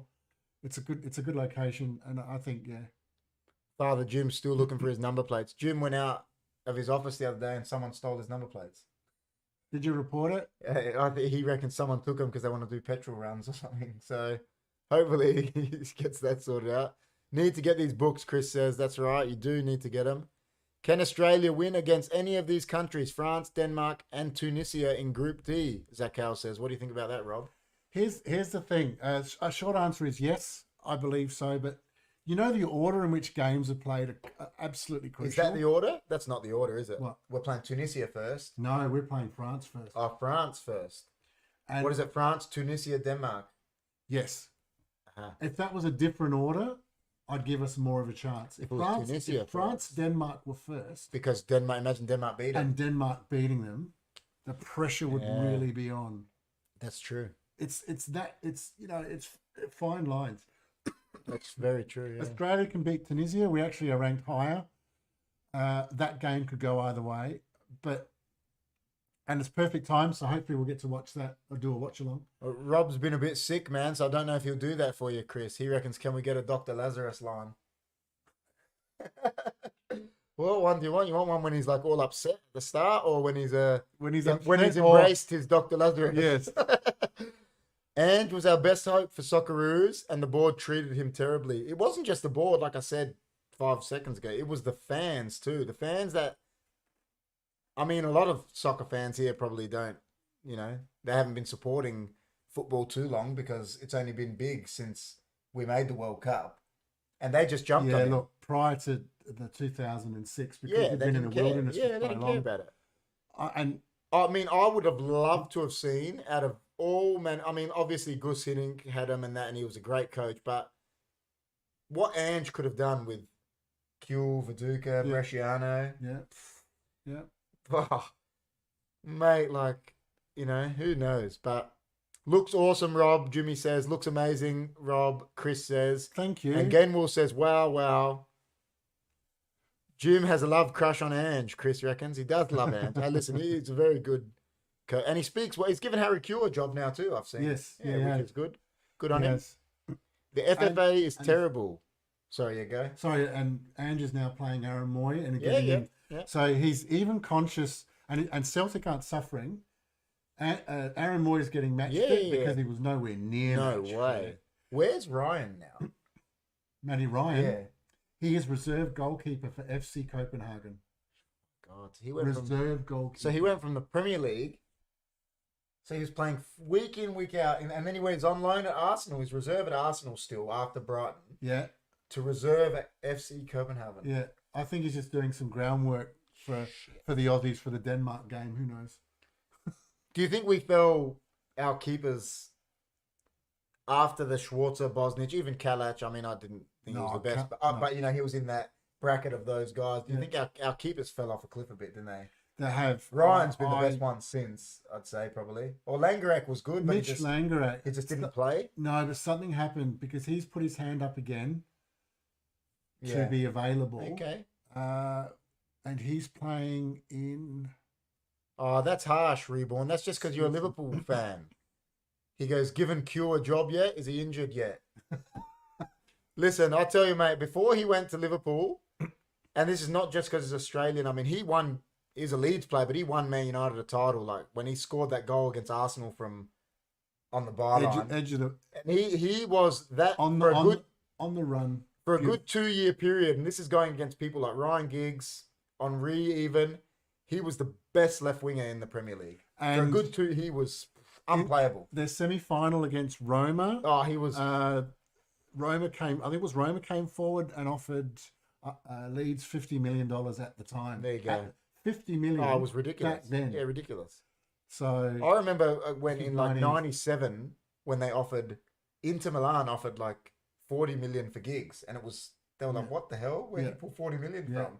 And Sir Alex was like, yeah, sit on that. Like he's gonna see you later. But like we're crazy. And then they end up buying Ronaldo, the Brazilian. yes, So yeah. Reborn, we thank you for giving us Robbie Fowler and destroying Brisbane Raw, Genwool says. I like that one. That's a good one. You know what? He was a good player too, man. As much as I hated him because he was he was for my arch rivals. He knew, as a finisher, there wasn't many better, like pure finishers. You than know him. what? And you've got to know. And I was never. A You're forward. welcome, people. I was never a forward, and KP is a forward. And I did play up front a few times when the coaches put me up front. Yeah. Then you realise. When you got put up there, were you more for your height, like let's get a ball in the box, or Yeah. But the awareness, the 360-degree awareness. Yeah. I mean, I was in midfield and I had a different 360-degree awareness. Yeah. Because I had to be aware of my players, not aware of the goal. Yeah. It's just weird, but I know what you mean. Up front, I had a it's new like appreciation for you forwards. Up front, it's you're worrying, you're getting the ball like this, and then the other 180 degrees is about goal. Yes, it It's is. not about I know what you mean. Yeah. You know, and I had a new appreciation for forwards. My brother scored. We played in the same So team. you were a centre back and he was a forward, wasn't he? Yeah, but I always pushed up into defensive midfield, yeah. and then I played central midfield, but primarily as a centre back. Yeah. I got 13. My top score season was 13 goals. Oh, that's good. That's good effort. So this is the best comment I've ever seen. Gemwell says, I'm a true defender. I always believe I could be the best forward. If you know, you know. More goalkeepers are like that, but you know. I was 2-footed, so I could. Do you know? I don't know if it's goes both ways. I'm like Rob is explaining it, but I find playing centre back, and I find I can do it. Like I love doing it, but it's because I just think I know what the forwards are going to do, and I read them like it's, and because I've still got a bit of pace, I can go into centre back and slot in there like. A key coaching thing for juniors is and not just one game. If you want to truly develop your players, you put them in every position for 5-6 weeks in a row. Yeah. So they know. I agree. I did that with Michael Morone. Yeah, and he's a good player. As a junior. Yeah. I even put him in goals. I mean, he ended up being, he's a right back, wasn't he? Like, in his first team. But but I think that's the wrong position for him. He was more, when I remember him growing up, wasn't he? Like, he should have been a centre midfielder, they were saying at first. I would have, for Adelaide United, I would have put him as defensive midfielder. Yeah, that's what I mean. Like, he was a centre midfielder. He was strong in the air. He was 2-footed. He could read the game. He could virtually sweep in front of the defence. And you could almost get away with 3 defenders with him there. I'm a right back, but always wanted to be a defensive midfielder. 2 1-footed, though. But you know what? At least you're saying it. Yeah, at least you're admitting it. At least self-aware. So. See, I'm very 2-footed. But because Rob, especially when I was young, I got trained into me. And it might have been, listen, some people might naturally have it as well. I don't know. I'm very the way I am up front, if I can, you see, even at the top level, if they'll want to cut into their right, if I can have a shot on my left, I'm taking that shot. Almiron from Newcastle. Yeah, exactly. He's so left-footed. But if I'm on my left and there's a shot to be had, I'll have it because you never get that shot back. That's how I look at it as a striker. You don't get that shot back, so I'll take it. That's. And I reckon the early days of Cristiano Ronaldo, he was too right-footed, and then he became so 2-footed. His left foot's amazing. But he learned from that. Yeah. Don't At Me says, "Hey everyone, how's it going? How you going? Don't At Me." Yeah, he did. And like we said, good coaching and you do that. You become too. Paolo Maldini was a right-footer. Yeah, no, and he's played left back. He was the best left back I've ever seen. Well, and when it came to a penalty shootout, he took it with his left foot. The 2 best left backs I reckon I've ever seen, and this could be bias, are both right footers. Paolo Maldini and Dennis Irwin. This is my time. I'm just trying to think of a better. They go, listen, I don't know, Reborn might disagree. They go and they do the best Premier League left backs of all time, and they always go Ashley Cole, Patrice Evra, and they always leave out Dennis Irwin. I'm like, mate, the guy won 9 titles. And Alex Ferguson used to say he's the first name on my team sheet. You know, there are some Like, what the players. There are some players that may not have a 10 out of 10 game, But he reckons every he had game- an 8 every game. but every game they're an 8. It's like he's a set and forget player. And the It's thing great. was, Hmm. you look at Irwin, he took free kicks, took penalties, and this is in a team with Beckham, Cantona, Giggs. Yeah. He was still taking penalties. So obviously he was talented. Like, He has a penalty take. yeah, he was the best. Yeah. Like that Ireland team, they would have had a good. They had Dennis Irwin, Roy Keane. Like, Yeah. that's an okay player, but they were just had Mick McCarthy coaching him. Always good, big man. Always good. Donami says that's good, man. That's good. Reborn says I was always a winger, one of the fastest at school, and could cross a ball. I played left or right footed, Reborn. I played wing when I first came into seniors, but it was pretty much to develop because I think that's what a lot of coaches do. Put the You generally start put them out wide so they can get into things, When and then I got in the senior team, I yeah, would put once about left and right fullback. yeah, once 20, even 20, once 20, I got put central straight away because I had an eye for I had a finish on me. I had an eye for goal. That's what it was. And now, even now later, I still play. I've tailored my game. I've still got that first 15 yards is rapid. Yeah. But I know my game now is goals, and like Ronaldo. But like the it's thing just, is, if someone's like 7 yards quicker than you, but you read the game early, they're not going to make it. I've before like Reborn said, and we've talked about it on here. I was rapid for 100 meters. Obviously, I was younger, but now for 20 yards, still 37. Not many people will beat me, but because I've tailored my game to that, because I know I've got to get a through ball. I don't have to do a long sprint now. My game is get that 20 yards and finish. Yeah. You know, and that's you know your body. You do. Well, that's just it. I was put left fullback at 17 in the first team because no one else could use their left foot. There you go. You know, and I've been using it for a while. So I took free kicks left and right. There you go. On, but it's a question of practice. See, look at Raheem Sterling. He can never take one touch. No way. No way. He was so easy to mark because you know his first touch will be, I want to see. I don't think he's not doing as good at a team that doesn't dominate as much. I mean, he's scored a few goals, but he's not, obviously Guardiola sold him for a reason. He was off the boil again for a good year. Yeah. As well. Aubameyang I'd have him in the team over. Yeah, I like him. Yeah, I mean, he's a goal scorer too. Speaking of Ireland, shush down, you Poms. Hey, talk of the Irish. Remember the Rugby World Cup? We had the Rugby World Cup. We had a game, Ireland and I think Samoa here in this city. You Irish supporters drank every drop of Guinness available. We ran out. I like Guinness. When I was in England, I don't know if it was because I was there, and people. My dad used to say it to me, Guinness tastes different over there. And when I was in England, I was drinking Guinness. I loved it on tap. I like Guinness. Yeah, I like it on tap. It's a beautiful drink. Yeah. Funny you should say that. I've been watching a series on YouTube where guests pick their best 11 and give a reason for it. Ben Foster has been on it. A lot of people, Ben Foster tonight, another person. Okay. Listen, I love when they do that, the best 11 of previous players, because I love the reasons when they give for it. Like it's. Are they doing best 11 of the team that they played in with? I think they do both. They give a best 11 for the team they've played with and the team they played against. Right. Okay. Okay. And they've been doing it with the Premier League a lot, and that means so much more in retrospect. Upon reflection, it's funny. Like you watch it for all the '90s blokes pick against. Every single one of them picks Peter Schmeichel against. Yes. No one picks Seaman. No one picks. No, so would I. It's like it's just funny. You see it. I have Guinness for breakfast. What is that? Is that with the cornflakes? Yeah. Cornflakes is Australian. Are you Australian? No, but I think they have them over there too, don't they? Yeah, I reckon they do. A warm bench is very important to the whole team. It's true. Right-footed, but could play either side, Reborn says, when you said what foot. Yeah. It just opens up the game when you can go both sides. Yeah, that's a heavy breakfast. We'll put the link in the Discord. Thanks, I'll watch it. Yeah, put it in there and we can watch it. And every city I've visited, within 400-500 meters of the city, somewhere, there's an Irish pub. Oh, definitely. Yeah. There's two here in Adelaide. There's one down south and there's one on... What's the one on... What, East Terrace? Not East Terrace. Closed. No, but the one on... It's not Henry. The It's Brett- Grange Road. Is there one on Grange Road? That's an Because Irish we pub had too, I we think. had PJ O'Brien's, we had Yep. the Brett Knock. Yeah. The one down south is still there. The old, I can't remember the name of it, but that's down there. That's still going. I stayed 4 days in Dubai. I thought I'll go for a walk Yeah.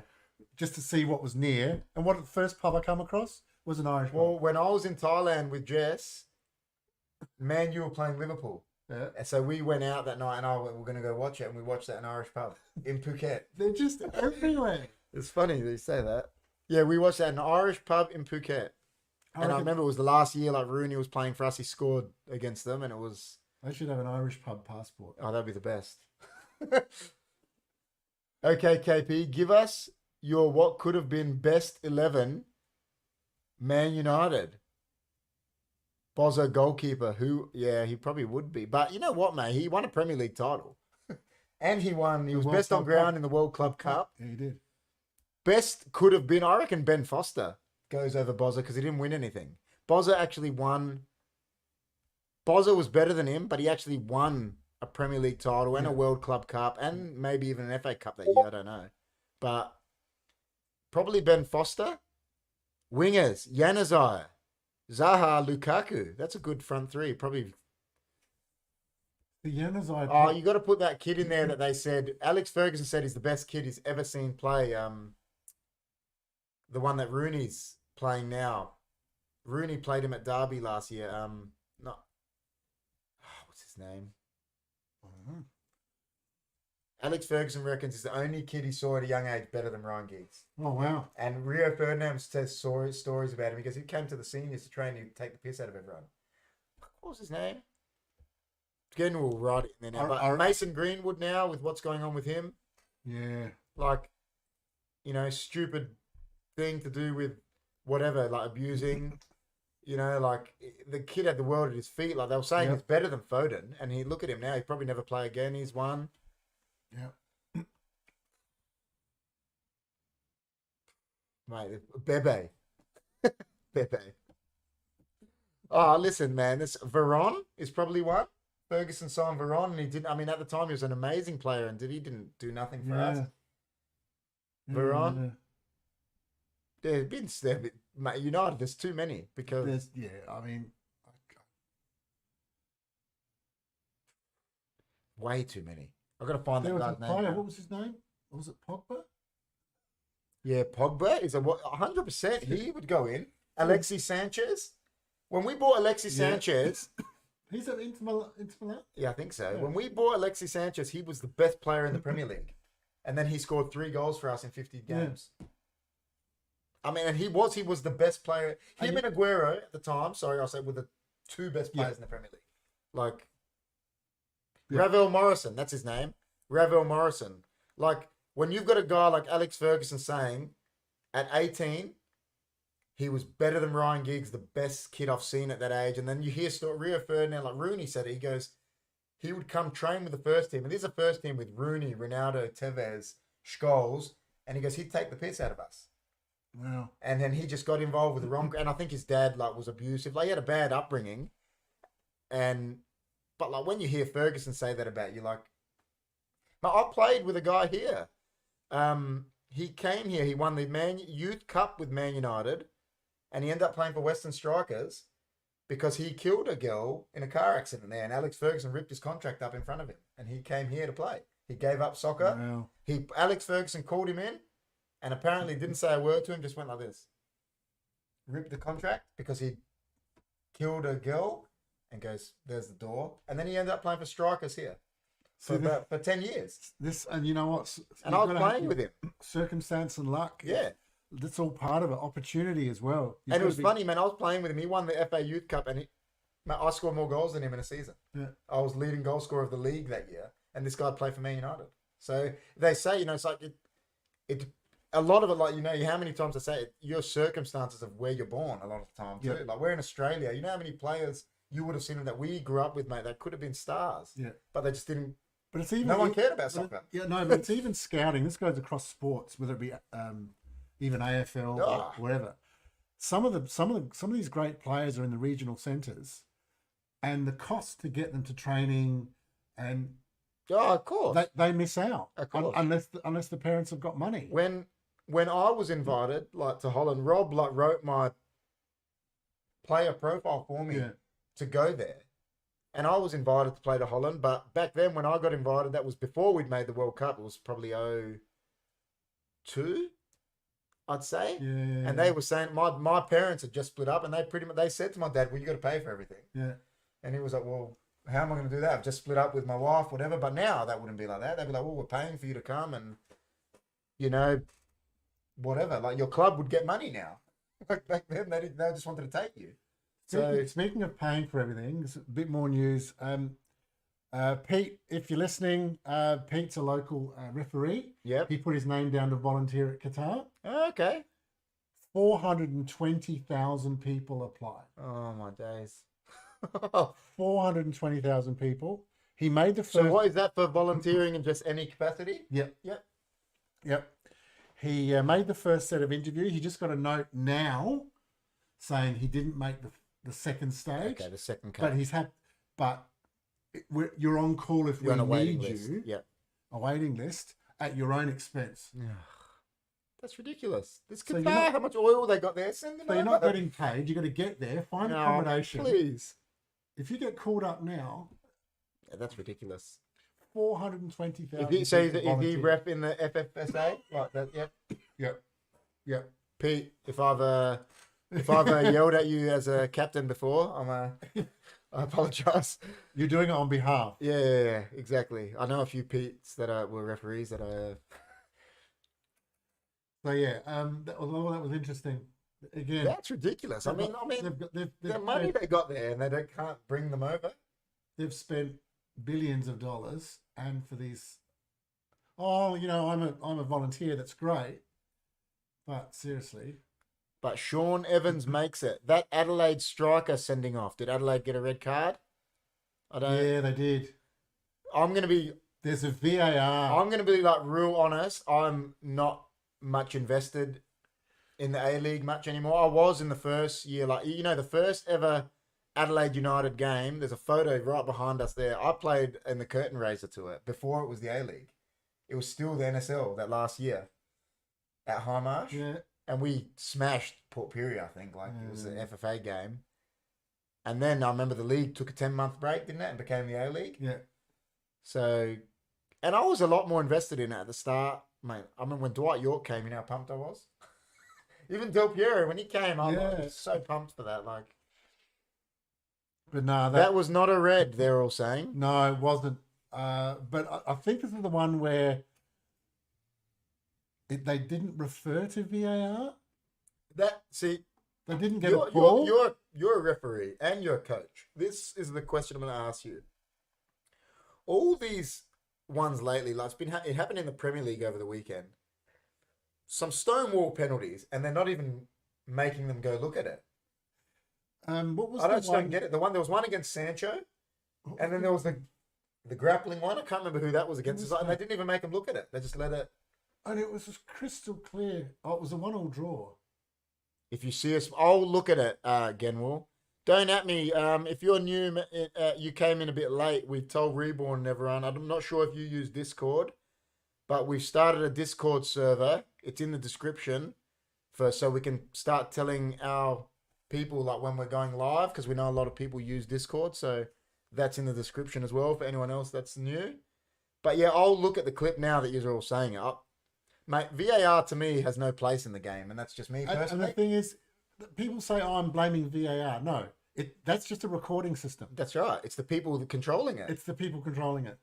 You know what I don't get? They were saying last year. So a VAR decision, they're like, offside isn't subjective, it's factual, because you're either offside or you're not.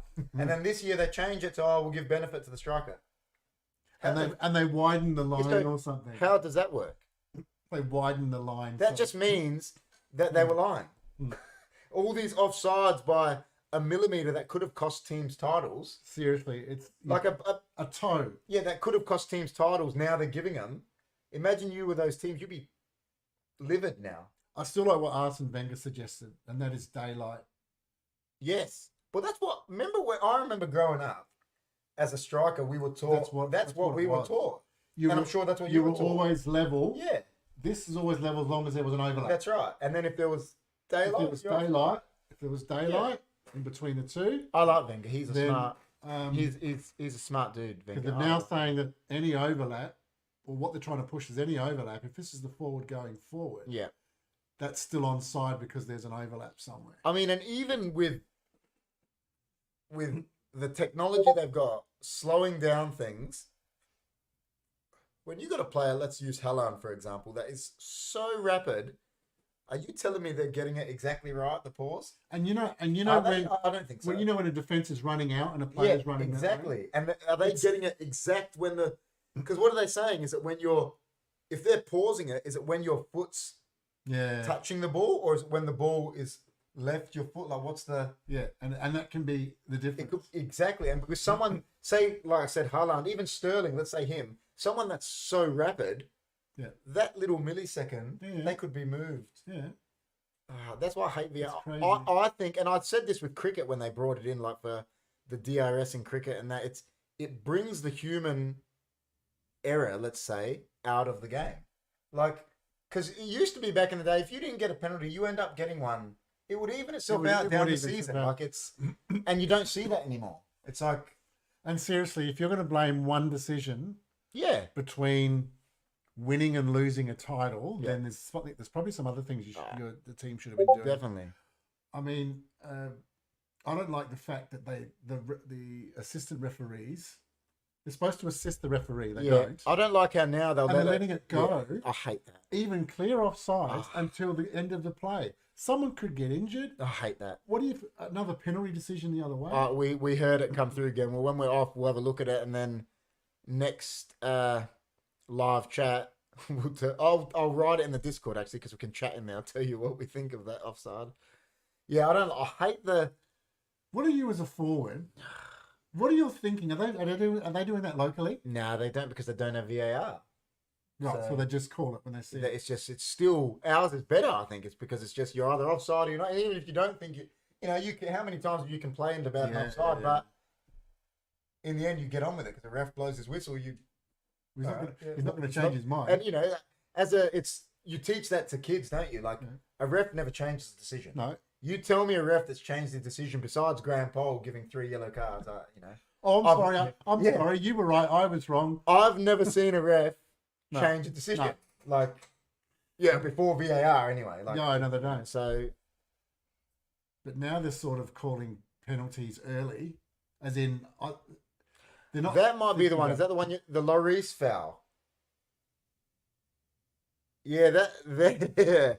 See, there was a Lloris foul. I remember there was a foul on Sancho that should have been a penalty. There was another grapple one that I think Rob's talking about that didn't even look at it. No, and even in the same United game, if I'm being completely honest, Varane probably gave a penalty to Newcastle too before they gave one to Sancho, and they didn't look at either. So it should have been really a penalty to both teams, really. And that's what you said. It evens itself out. Exactly. So, but they didn't even look at it. I think the referees are conscious of it sometimes. Do you think it's made the refs slack now? Because they know VAR, they're like, I won't call that. And the linesman. Yeah, exactly. No, not that one. The Lloris. Oh, you're talking about against Newcastle. Yeah. I watched the highlights of it. Newcastle that could have been. Newcastle should have had about 3 penalties. I remember now. I know what you're talking about. The Lloris Newcastle one. They should have had 2 penalties before that. Yeah, and they didn't even get looked at. So what's? Now I know. I'm just wondering because there's no. I don't know if they have a camera inside VAR, but are they sitting back having a coffee and all of a sudden going, "Oh, incident"? What I don't get is if they've got VAR, can't they just make VAR? They're like, it happens, and they're just like, "Oh, mate, maybe you got to have a look at that," and that's it. Instead of this whole lines and apparently the World Cup, there's they're now there's a chip inside the ball.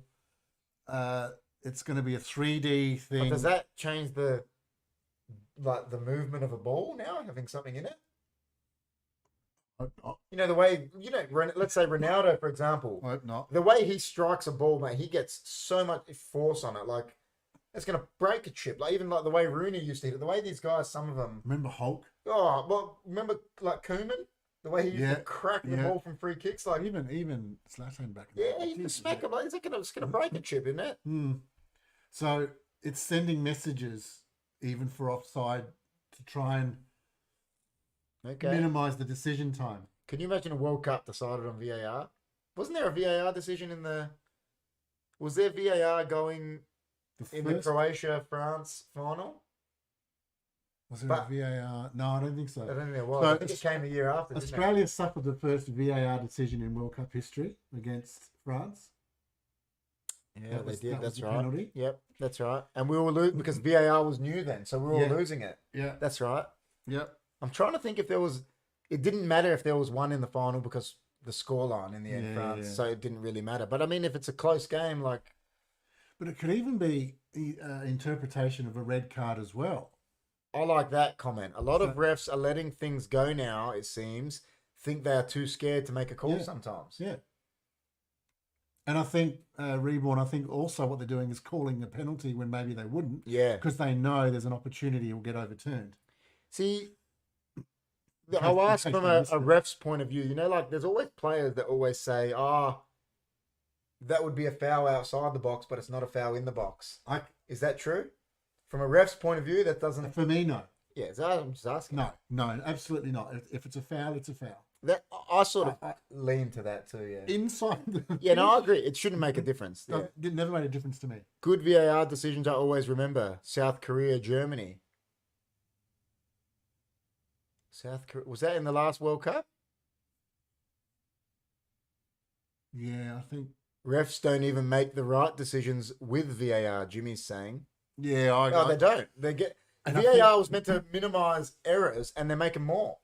because they're too scared to back themselves. I think. Like you look back to some of the great refs, like was it Kalina? Did he need a VAR? No. No, he just did what he had to do. Scared everyone into submission. Didn't he? Hey, And He's just- there. So you want to question me? That's right. I got two colours in my pocket. Yeah, mate. that's Which one right. do you want? Even There was some there's some very staunch refs that yeah. you didn't mess with. Is it Hector Moreno? I think was a There was even that British one at the end, Webb. He yeah. reffed Yeah. the World Cup final. He was staunch. Like Was he Hungarian? Sandor Pool from Hungary. could have been. World Cup final '94. I Yeah, think. it could have been. On the subject of refs, what do you make of all this surrounding the ref on the pitch and yelling at the ref, etc.? Well, it's so funny. Here, I don't know how much you know about the Australian rules, Football Reborn, but here, if you look at a ref, if you look at an umpire, they call them the wrong way, you give a 50-meter penalty away. And I remember John saying it. He goes, you watch soccer, and he goes, they're screaming in the ref's face, borderline spitting on him. And the ref just goes, mate, stop. What's worse is the players, the captains are allowed to approach the referee and ask. Yeah, right? yeah. And a strong leader, the players generally don't approach if it's a strong leader. No. But there's not. Like, many I don't let strong- my team. But there's not many strong leaders. They all gang up on the referee. Yeah. That's not on. And it's hands on. What are you doing? What are you doing? Yeah. No. Yeah. So he's saying that one he's talking about Germany, South Korea, offside goal, but it touched the defender on the way. Do you remember when that happened in a Spurs Liverpool game? I remember it got played and Lovren was playing for Liverpool at the time. He went to kick it and he sliced it and then it went through to Kane. And Kane, he was in an offside position, but Lovren attempted to play it and played it. So that voided him being offside, they were saying. And then Kane scored, but then there was this massive, I remember it was going on for months. Was he offside? See, this is the thing about the offside Does that rule. void the offside? This is the offside, not the way it's written now. Yeah, exactly. Because But then that was passing 6 to years you- ago. Was it different then? No. If I'm passing to you, I'm still trying to give it to you. when I pass the ball, that's the point at which you're offside or onside. Yeah, that's right. If it touches someone on the way, that's too late. Yeah. That's what I thought. That's too late. So I was That's thinking. not the pass. The pass is me. I remember John asking me, and I said, listen, to my knowledge of it, I was saying I think he's still offside. Because Lovren is just attempting to clear it. He's going to attempt to clear it anyway. And that would have been in Liverpool's favour, and I don't want anything to go in there. But I didn't think it was right. I thought, but I'm not sure. But it got allowed. I remember it got allowed. I reckon there will be a few protesters at this World Cup after hearing many workers died building stadiums.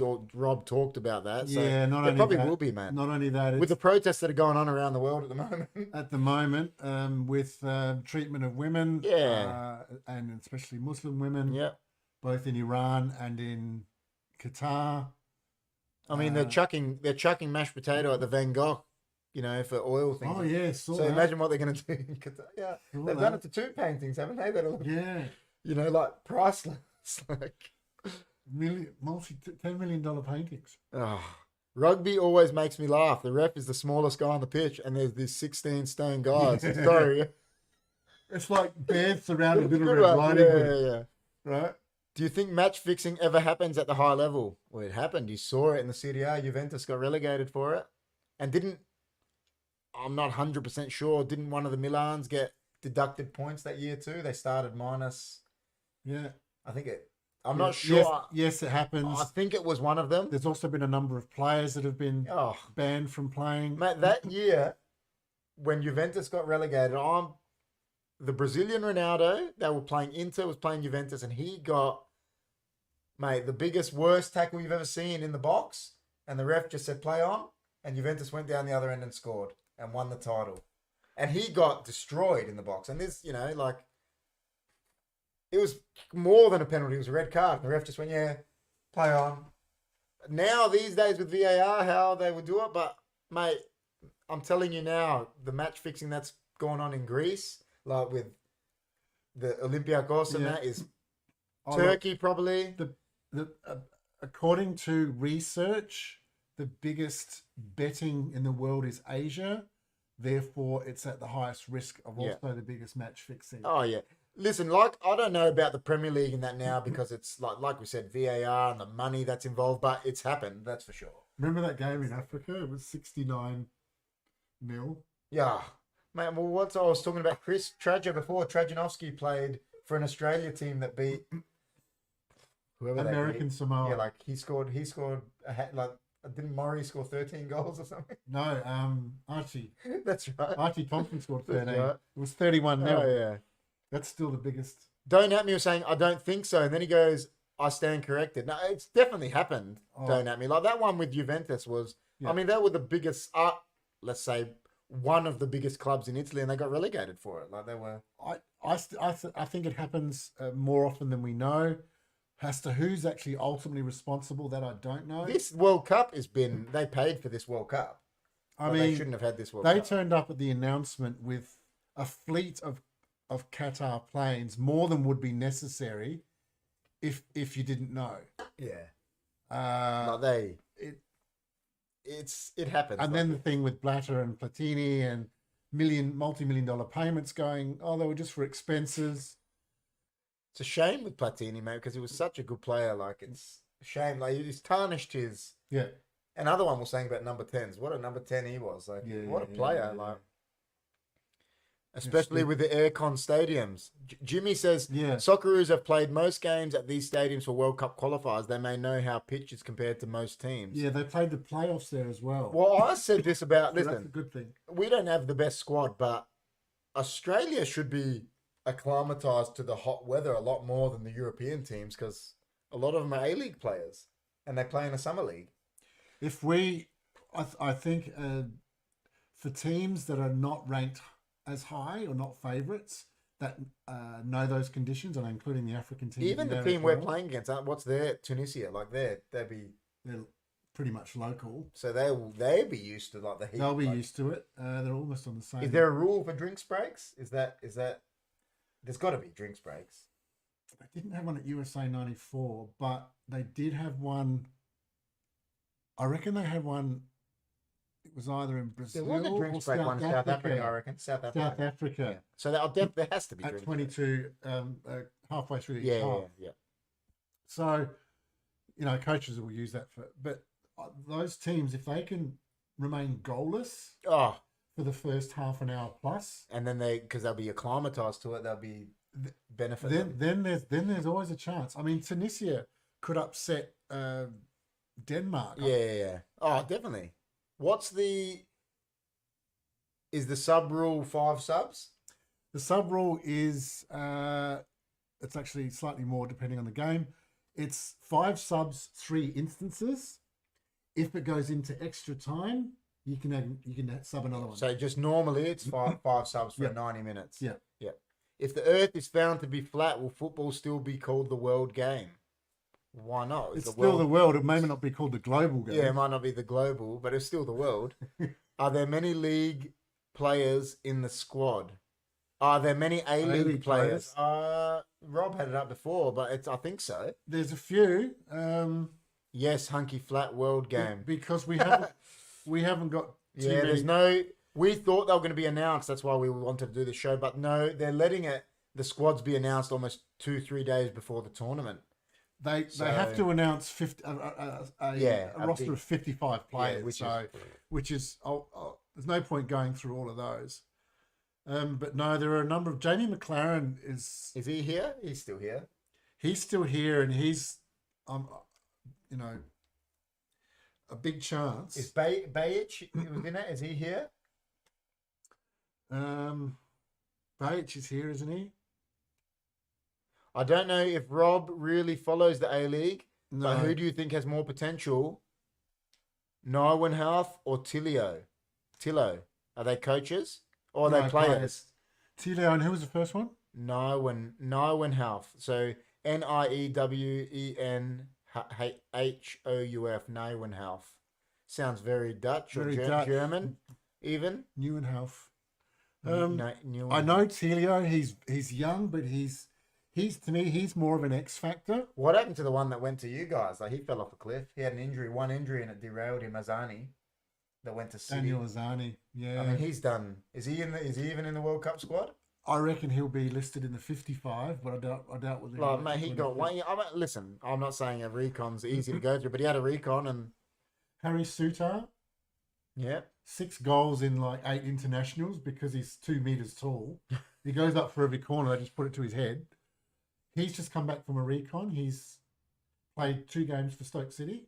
He said the Sydney X product, that must be Neuwenhouf, went to Wanderers this season. Where's the Sydney Wanderers? Yeah, I don't know much about Neuwenhouf.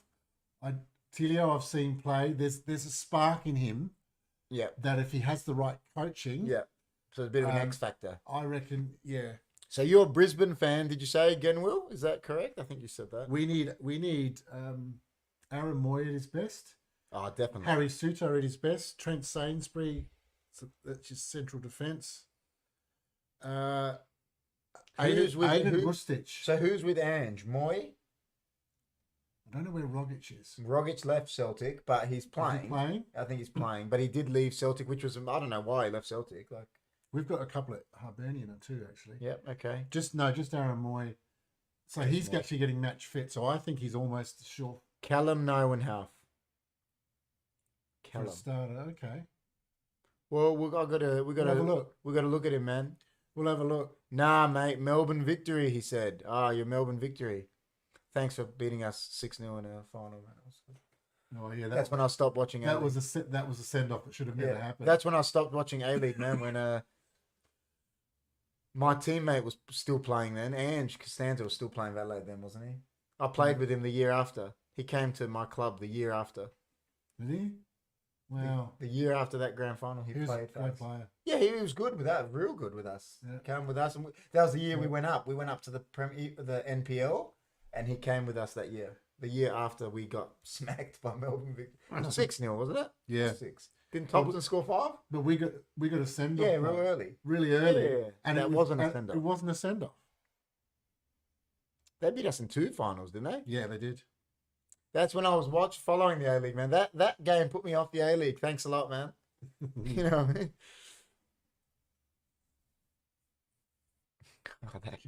You see Kingsley Coman as well. Another one from France. Yeah, they got him. I forgot about him at centre back. Kimpembe. I said Koundé, Saliba, Varane. Yeah. Like Fofana, I said Badashil, but yeah, Kimpembe. So they got a lot of defenders. I just think they haven't got a. So they got Theo Hernandez and Mendy to play left back. They got good left back. They don't have a right back, I don't think. No, in fact, they haven't even mentioned Benjamin Coman. That's good though. Koeman? They got him as a right wing back, but he's not a defender. Deschamps, will he? He won't play like that, will he? It depends who he's got. If he doesn't have Pogba and Kante, he might play defensive, which might derail him. It might do, because it seems to me the He's not. Is he going to play Griezmann? He barely plays for Atletico. The French, he scored again though.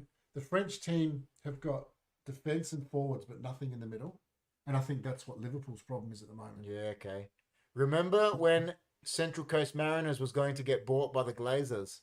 I bet they're happy that you know Central Coast. I remember them. Remember them at the start. They had the most final appearances without winning. I remember they made the first one. They'd made so many finals and couldn't never get over the line. Like I remember it was. They were always a tough France side. with Nkunku. Yeah, they have Nkunku will play. Yeah, Yeah, he scored again. he's a good player. For They got a Dortmund. good. Listen, I mean, you got Mbappe, Nkunku, Koeman. You get these guys firing, but Benzema. like, is the Ballon d'Or winner. You know what I mean? And a justified one. And off the bench, Yeah. still Olivier Giroud. Yeah, Giroud, like Griezmann. You don't know if he's going to start at number 10. I'm not a fan of his. Griezmann. Me neither. But he scores. He won me money. When they won it, because I had him at the Golden You've Boot. got to buy us. I had him at the Golden Boot, and he won it. It was like 5-1 or somebody. He won it for me. I agree. I'm not the Matt Simon. That's his name. Don't I remember him for Central Coast? He was made like 4 finals, couldn't win it. So who's going to be our Golden Boot winner? I mean, we talked about this last time. But you know what? I said there's a shout for Depay. There's a big shout. Because they don't have anyone else up front. But I think it could be one of the big dogs. I honestly think Ronaldo, Messi, Lukaku. Who's Lukaku's group? Belgium, Croatia, Canada? Morocco, and Canada. See, they could bully them. The thing is, Maybe not Croatia, but he could bully those other two. the first and second of Group F, which is Belgium. Most people are picking Belgium, Croatia first and second. Yeah. Or Tell us your golden boots in the chat, guys. Who do you think Golden Boot World Cup? That's what we're talking They're about. going to play the Group E, which is Spain and Germany. Okay. Whereas See, no one from Spain can win it. No one from Germany. I don't think they don't have a forward. Benzema. If France do well, see, here's the thing: if France, whoever tops that group, let's assume Argentina win their group, they're going to play the runner-up, which will be Saudi Arabia, Mexico, or Poland. So there's goals to be had there. Benzema's a good shout. He is, isn't he? Really good shout. Messi, don't at me. I actually think me and Rob were talking about that off air. And Rob he's never been the biggest Ronaldo fan either, but he even said it himself. Like Messi, Ronaldo, I think are going to light up. Ronaldo has got the biggest point to prove. Yep. And Messi is playing out of his skin, man. It's both their last hurrah, and they'll want to go for it. Yeah. They got pretty much overlooked for the Ballon d'Or, rightly in my. Ronaldo was mentioned. He finished like 20th. Yeah. But he scored 24 goals for United. Like he did well. Season. But Messi didn't deserve to be there, which is correct. I mean, he's out of his skin at the moment. Like last time, what did we say? He scored 2 goals, and I think he got 3 assists. Yeah, but even that Ballon d'Or, even Phil Foden gets he didn't shortlisted. Are you kidding me? He didn't deserve it. I mean, you're a City fan saying that, so no. I just fancy no Haaland. Jimmy says no Haaland, man. He's going to be sitting with Pep because Pep's not going to support France because he's Catalonian. He doesn't care. No, he's going to sit. Spain. I mean, Spain. He's not going to support Spain because he's Catalonian. He's just going to be sitting with Haaland and Riyad Mahrez. And Mahrez, yeah. Messi will be holding the cup at the end. You know what, Chris C? I think it's either a possibility. Messi. I think Messi or Ronaldo could hold it this time, or Brazil. They're my 3 that I think. Here's the thing: if Argentina are going to win, they're going to have to beat possibly France and the Netherlands. And what a game that'll be a block. Will that be in the quarters? France, Argentina. And Brazil. Or would that be semis? That'd be a blockbuster. Argentina, France. Because remember, France beat them 4-3 last World Cup. Yep. That was a great game. Yeah, but Argentina have got our guy now, mate. Martinez, the butcher from Amsterdam. He goes through anyone. He doesn't care. So does Casemiro. Yeah, he does too. Yeah. We've got 2 butchers. They don't take no prisoners. That's also Brazil. Vinny Golden Boot. You're saying Vinicius Junior? That mate, that's a good dark horse. It is a good dark horse. I'm just wondering. What would with he be? Brazil, He'd be paying good money. They'll share the. Yeah, they will. They'll share the goal will. scoring around. Because they don't really have a. They're gonna have who? They're gonna have Neymar, Vinicius Junior. They got that Rodrigo. They got Firmino, Firmino. Richarlison, Gabriel. Richarlison's injured. Oh. Jesus didn't even go in the last No, squad. he didn't. But I mean, they got that Rodrigo at Madrid, Vinicius Junior at Madrid, Neymar. Anthony might. Anthony. See, I don't think he scores as many goals, but Vinicius Junior could be a good shout, man. You know what? If that's a roughie, you put $10 on it, he'll be paying over $10. If Brazil top their group, which I think is almost a given, they're going to Jamie McLaren, Jimmy says. Oh, geez. Could you imagine he won it and you had $10 on? He must be. See, James Rodriguez. Oh, that year He he was was over paying 100. ridiculous. Even the first year Muller won it, he was paying ridiculous because he was a midfielder. And he was young. Yeah, and they were like, "Who's Muller?" They In, didn't know. South And Africa. he smashed it, and like he was paying ridiculous money. And it was only 5 goals. Well, how much do you think Suka would have been paying? He would have been paying because he wasn't. I mean, he was a striker, but he wouldn't have been favourite when you had blokes like Ronaldo. I put Bergkamp. money on him after the first, so after the second group game, Yeah, and he was probably still paying. and he good was money. still 20-1. There you go. Well, you think about who he was up against. R9, Bergkamps, like France, everyone. Yeah. Actually, France didn't have any. nah, not really. They were playing because they didn't take Givage. because what's Cantona retired. They're playing Dugarry. It's Christophe Dugarry, Yeah. Stefan Givage. Could you imagine that team that had Cantona? How good that would have been. Yeah. But he'd always didn't the coach. What was Dominic didn't like him. I think it was Dominic. Christian Vieri was there. Yeah, Vieri. So you had Vieri, Ronaldo, Shearer, like goal scorers, all goal Germany scorers. had Shearer and Owen for England, really. who was the German 98 was Klinsmann was still there. Klinsmann, maybe. And there was someone else coming through. I felt so sorry for Neymar that World Cup. What, the one when they made out that he died in Germany? They went overboard. David Luiz holding his top, acting like he'd been. Oh, in Brazil. Was that Brazil? Is that the was one you're talking Brazil. about? What if Saudi Arabia could do an 04 Greece? That'd be bigger than an 04 Greece if Saudi Arabia did anything. That'd be huge. KP, quick one. Did you watch the analysis from Stam on how to defend Haaland? It'd be good because Stam was solid. He was big boy. He's one of, you know what? This is for me. He's one of the best defenders I've seen with my two You eyes. get in his way. You stop Yeah, him that's running. what I mean. Stam's a big guy. You Like he stop was, him running. he was one of the best defenders I saw with my two eyes. Stam, he was amazing for United. Those 3 years with us, freak. Alex Ferguson's the only thing he's ever admitted. He goes, it was my biggest mistake. Letting him go. Yeah. I think it was a drug test thing, but he said I should have just kept him. Ex-Ajax boy too at one stage. He was a freak. Like, and he's solid, so he could get in his way. He was big. Like, you think players like that, like Vidic, Tony Adams, they'd be able to get in his way. Sol Campbell. Because he was even bigger. Like, they'd be able to. Like, here Ferdinand, he talks about Vidic. He goes, man, he'd put his head, I wouldn't put my foot there. Like, he goes, those defenders. And that's what he said. They were asking him, he said it. He goes, would Haaland score as many goals against these guys? Would anyone, like, would these players score as. But it gets back to what It's a we're saying. different era. It is. And that's what I was saying earlier, that these coaches haven't focused on defending. Yeah, that's right. That's right. They're focused on possession and movement That's right. and getting goal scores. They haven't focused on defending at all. That's right. That he was Stam. He wouldn't have been part of the European Cup Ajax team though. The 92 one, would he? 95. 95. I mean, sorry. No. Van He der was Sar after was. that. Van der Sar, Davids. Reisiger, Davids, Was Overmars there? Mark Overmars, Jari Litmanen, the Finn. Yeah, Litmanen was there, 100%. Clivert. He No. was there, wasn't he? I think he was. Kluivert. Yeah, Patrick Clivert, because I've seen him talk about it. He scored in the semi-final, I think. Actually, yeah. Yeah. Yeah. And he was only a kid. He was only 17 Yeah, or something. yeah. So, They had but Stam might not have been there. no, I don't No. think he was. I think he might have left. Oh, both De Boers. I think They were would have there. been there, I think so. Oh, definitely. Ronald and Frank De Boer. Overmars. I watched Ian Wright say a thing about Overmars. He goes, it was the first player I played with. He goes, that was too quick.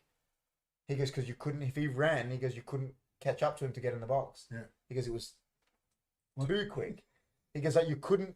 I think Mbappe's that quick. Oh, he's lightning. But you know what? Ronaldo, not this one, the old one, before at the start, Barcelona, and that he was like that.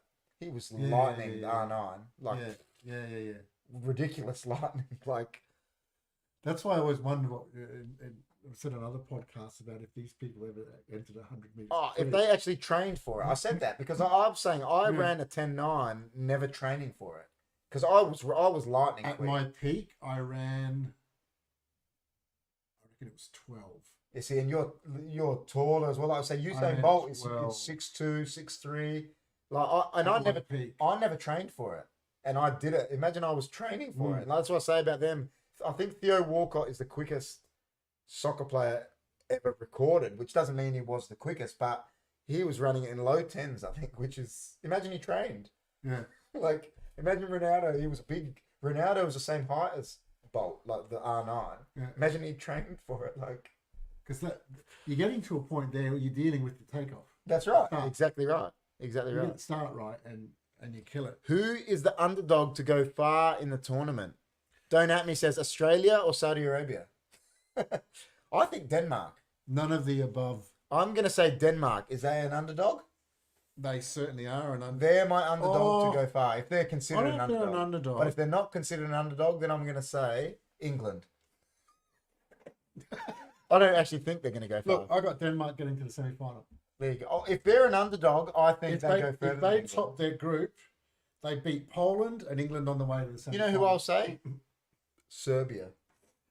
I'm with you on that. Just because of their forward line. Tadic, Mitrovic, Vlahovic. Haven't they they can got score Brozovic, Milinkovic Savic, Savic, yeah, both the goalkeeper player. and Yeah. the, Are they related? Yeah. The centre midfielder and the keeper? Yeah. The centre midfielder, I mean, he's a great player. He's a really good player, the centre mid. Where are we? Serbia. They're going to be my underdog, man. Mitrovic, two Mitrovic's. Yeah, there's a defender, Mitrovic, Kostic, isn't there? Tadic, Ilic. There's an A Mitrovic, centre back, is that right? S Mitrovic. A the forward. Alexander, yeah. Yep. I mean, Vlahovic, Mitrovic. And given And Tadic. a free role. And you know who's coaching? Serbia. You know who Dragon's Stojkovic. right? Yeah. He did what he wanted He's a good player. for Yugoslavia in the 1990 World Cup. Well, they were saying he would have been star of the Euro 92 if they got to play. No doubt. Yeah. He was wonderful to watch. Yeah, Serbia. If Denmark are not considered an underdog, my underdog is Serbia. Yeah, to go do something, go far. Imagine they go further than Croatia. They'll be fighting. Can they play each other at all? Serbia, Croatia. That'd be. I don't want to be there for that. Possibly, depending on who tops the group. I've seen them two just play here in the local, and it worried me. When Croatia played Belgrade here. Imagine them playing the national teams. Oh yeah, no, That's like when Cyprus, when we played them. When we played Turkey a couple of years ago, they had to lock down the stadium. It was all hell broke loose. If Croatia top the group, and Serbia finish second in their group, they can play. They'll meet the quarterfinal. Oh my days! But Serbia would have to beat Portugal to get there. See, this is what's great about this. Uruguay might do something, and Netherlands or Belgium have great players, Reborn says. I think Netherlands, listen, they play well, man. But if Van Dijk goes into the tournament the way he's been playing for Liverpool, Netherlands ain't going nowhere. But if he goes into the tournament the way he was 6 months ago... This is where I think the coach... Yeah. Is Wijnaldum still playing? I know he's at Roma now, but he was doing real well for them. He was captaining them. Yeah. Uruguay, no. I'm going to call it. I don't think they've got a... Watch out for son of a bitch of Serbia, great striker. I'll pay that. That's a good one. And the winger, Digadic. Yeah. I'll go really left field here, although they haven't played well. USA. They are solid. Do you know what? I think USA, if they play their cards right, could I mean, they're with England, and England are not playing well. And listen, they're not as good. England have got a better squad, but I'm not going to dare say they've got a better manager. I don't even know the USA manager, but The England Oh, they don't managers. like him. There you The go. players So don't like him. so This that is could part of be the problem. that could go against him. I don't know, but mate, Josh, somebody. it's John. it's not a good group. That one, is it? It's USA, not. England, and who? You know Morocco. that's gonna be. I like what a guy said. I'm Is watching. that it? USA, England, Morocco. Is that the group? No. It's Iran, Wales. Let me go up. Iran, Wales. Iran, sorry. That's going to down. Iran, that could be down to Wales. luck. See, I think Wales could top that. They could because Wales aren't going to be scared of England. No, because they beat them in a tournament recently. That could easily be a draw. That'd be a Easily draw. I bet you that's a 0-0 or a 1-0. And then it gets down to goal difference between. It's like when another game. It's like when England beat Scotland in Euro '96, and they beat them 2-1. It was like they won the World Cup. Who's the first game? England, Iran, USA, Wales. Iran are ranked the highest Out of the Asian teams. you know what, they could cause. I don't know. They could jag something, but They beat Wales could beat England. That's the last game. Imagine that's to qualify. Yeah. This is what I'm And then talking about. Southgate puts Harry Maguire in. Well, All of these it's not beyond and Eric Dyer. Yeah, exactly. See, you asked me before, what's their best centre back partnership? Tomori. Are you saying if they're fit, Yeah. or just If they're fit. me? I'd probably. I mean, they don't have much, so I'd probably go Tamori and Stones. I don't think they got. That's just I don't think they have anything else. Because who are you going to be? You got Mings, Maguire. And you can't count Reece James. Reece James, a right back anyway, so. Yeah, but he's injured. Yeah, so centre backs, I'd say Tamori and Stones. And I mean, I don't really think highly of either of them. No. But Tamori, listen, to be fair, I haven't watched him as much lately because we don't get to see the CDR as much, but. And this may be a biased opinion, Stones. but my most admired, the centre back I've most admired over the last 5 years or so was Vincent Kompany. Oh, Company was a good player. No doubt about it. Leader as well, scored goals when he needed, but just led the team. And I'll tell you Marshall one thing, defense. irrelevant, but Scott Parker, when he was manager, preferred Kiefer Moore, Welsh international, to Mitrovic. And then Silva put Mitrovic in, and he scored 44 goals in the championship and got him promoted. So, and I mean, he's scoring now. I don't know. And he's scoring now against, That Moore might be good for Wales, so he might against Premier League. be okay. That Kiefer Moore. Yeah, he might be all right. The order of these games are so critical. Oh yeah, I like my low side team, Solanke and Mitrovic. You know that Solanke, Dominic Solanke. He played for the England.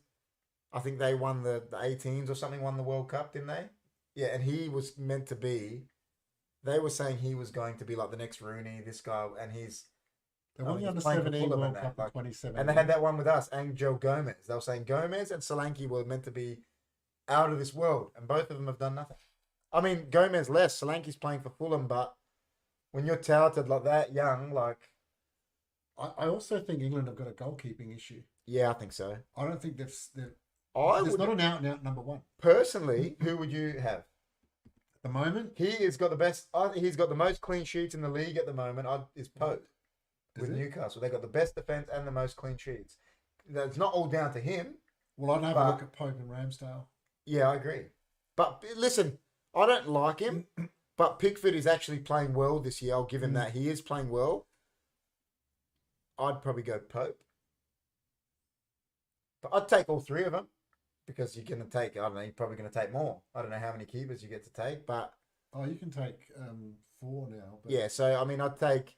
26 players, you can take at least 3 goals. I'd definitely take Pope, Ramsdale... Let's say 3. Yeah, and Pickford. There's talk about the Man United one that's on loan, but he just gets hyped because he's a Man United player, Henderson. But he's at the bottom club, so it can't be, Yeah. Or it's just because he was at United. They were just, the English media, oh, he's better than De Gea, when he clearly wasn't. But, the English media... But De Gea's... He doesn't even get... Simon. He doesn't even get in the squad at the moment. They take Simon and the one from Brentford. And then you got this guy that's... Yeah, okay. but that's just how... Enrique just, I don't know, whatever. It is what it is. But 4 keepers, yeah, you would get about 4 keepers, I reckon. Saying question mark. You definitely you can because the squads are massive. 26 players Rio now, Ferdinand was saying it. up They, from 23. I think I don't remember what year it was exactly, but he went to a World Cup as like a 17-year-old that they just take just to give experience. Oh, I think wasn't it with Sven Goran Eriksson? Yeah, it could have been like the first Could one have been before he got 98, 90, They yeah, I or think it was, 90. yeah, they Maybe just 98. the 98. He just got taken just for experience, Yeah. and he goes, "I loved it. You know, Yeah. like it helped me." So, it's But see, look at it. Senegal Netherlands is the opening game. If Netherlands have a brain fade, and Senegal Senegal, they're win. African Cup winners, aren't they? Yeah. So it's not an easy game. Mendy and Koulibaly. Mendy hasn't been playing though No, for no. Chelsea, but he'll play. So Mendy, Koulibaly, Mane. And believe me, everything goes through those three players. Oh, This is Senegal's Achilles heel. 100%. They can't go far in the tournament if those three aren't on fire. Oh no. But they could Listen, you know what? they They could be a dark horse, mate. Like, you know, Mane gets going. Like, he's a good player. Like, 16 years old, and England always, I remember, is Theo Walcott. Yeah. Listen, I was saying it to Rob before. The best player that I've seen with my eyes at that age was R9 and Wayne Rooney. That's me. Like, you know, there's probably but Rooney at 16 was already a man. Like, he just, I mean, he was. I've watched things with Giggs talking about it. He goes, man, he was bullying us, and he was a kid. Like, it's that age, he was a freak at that age. Like, it's just Walcott was not even in their stratosphere. It's just the English media. Yeah. He was not even. But they hyped up. They always Hype up everyone.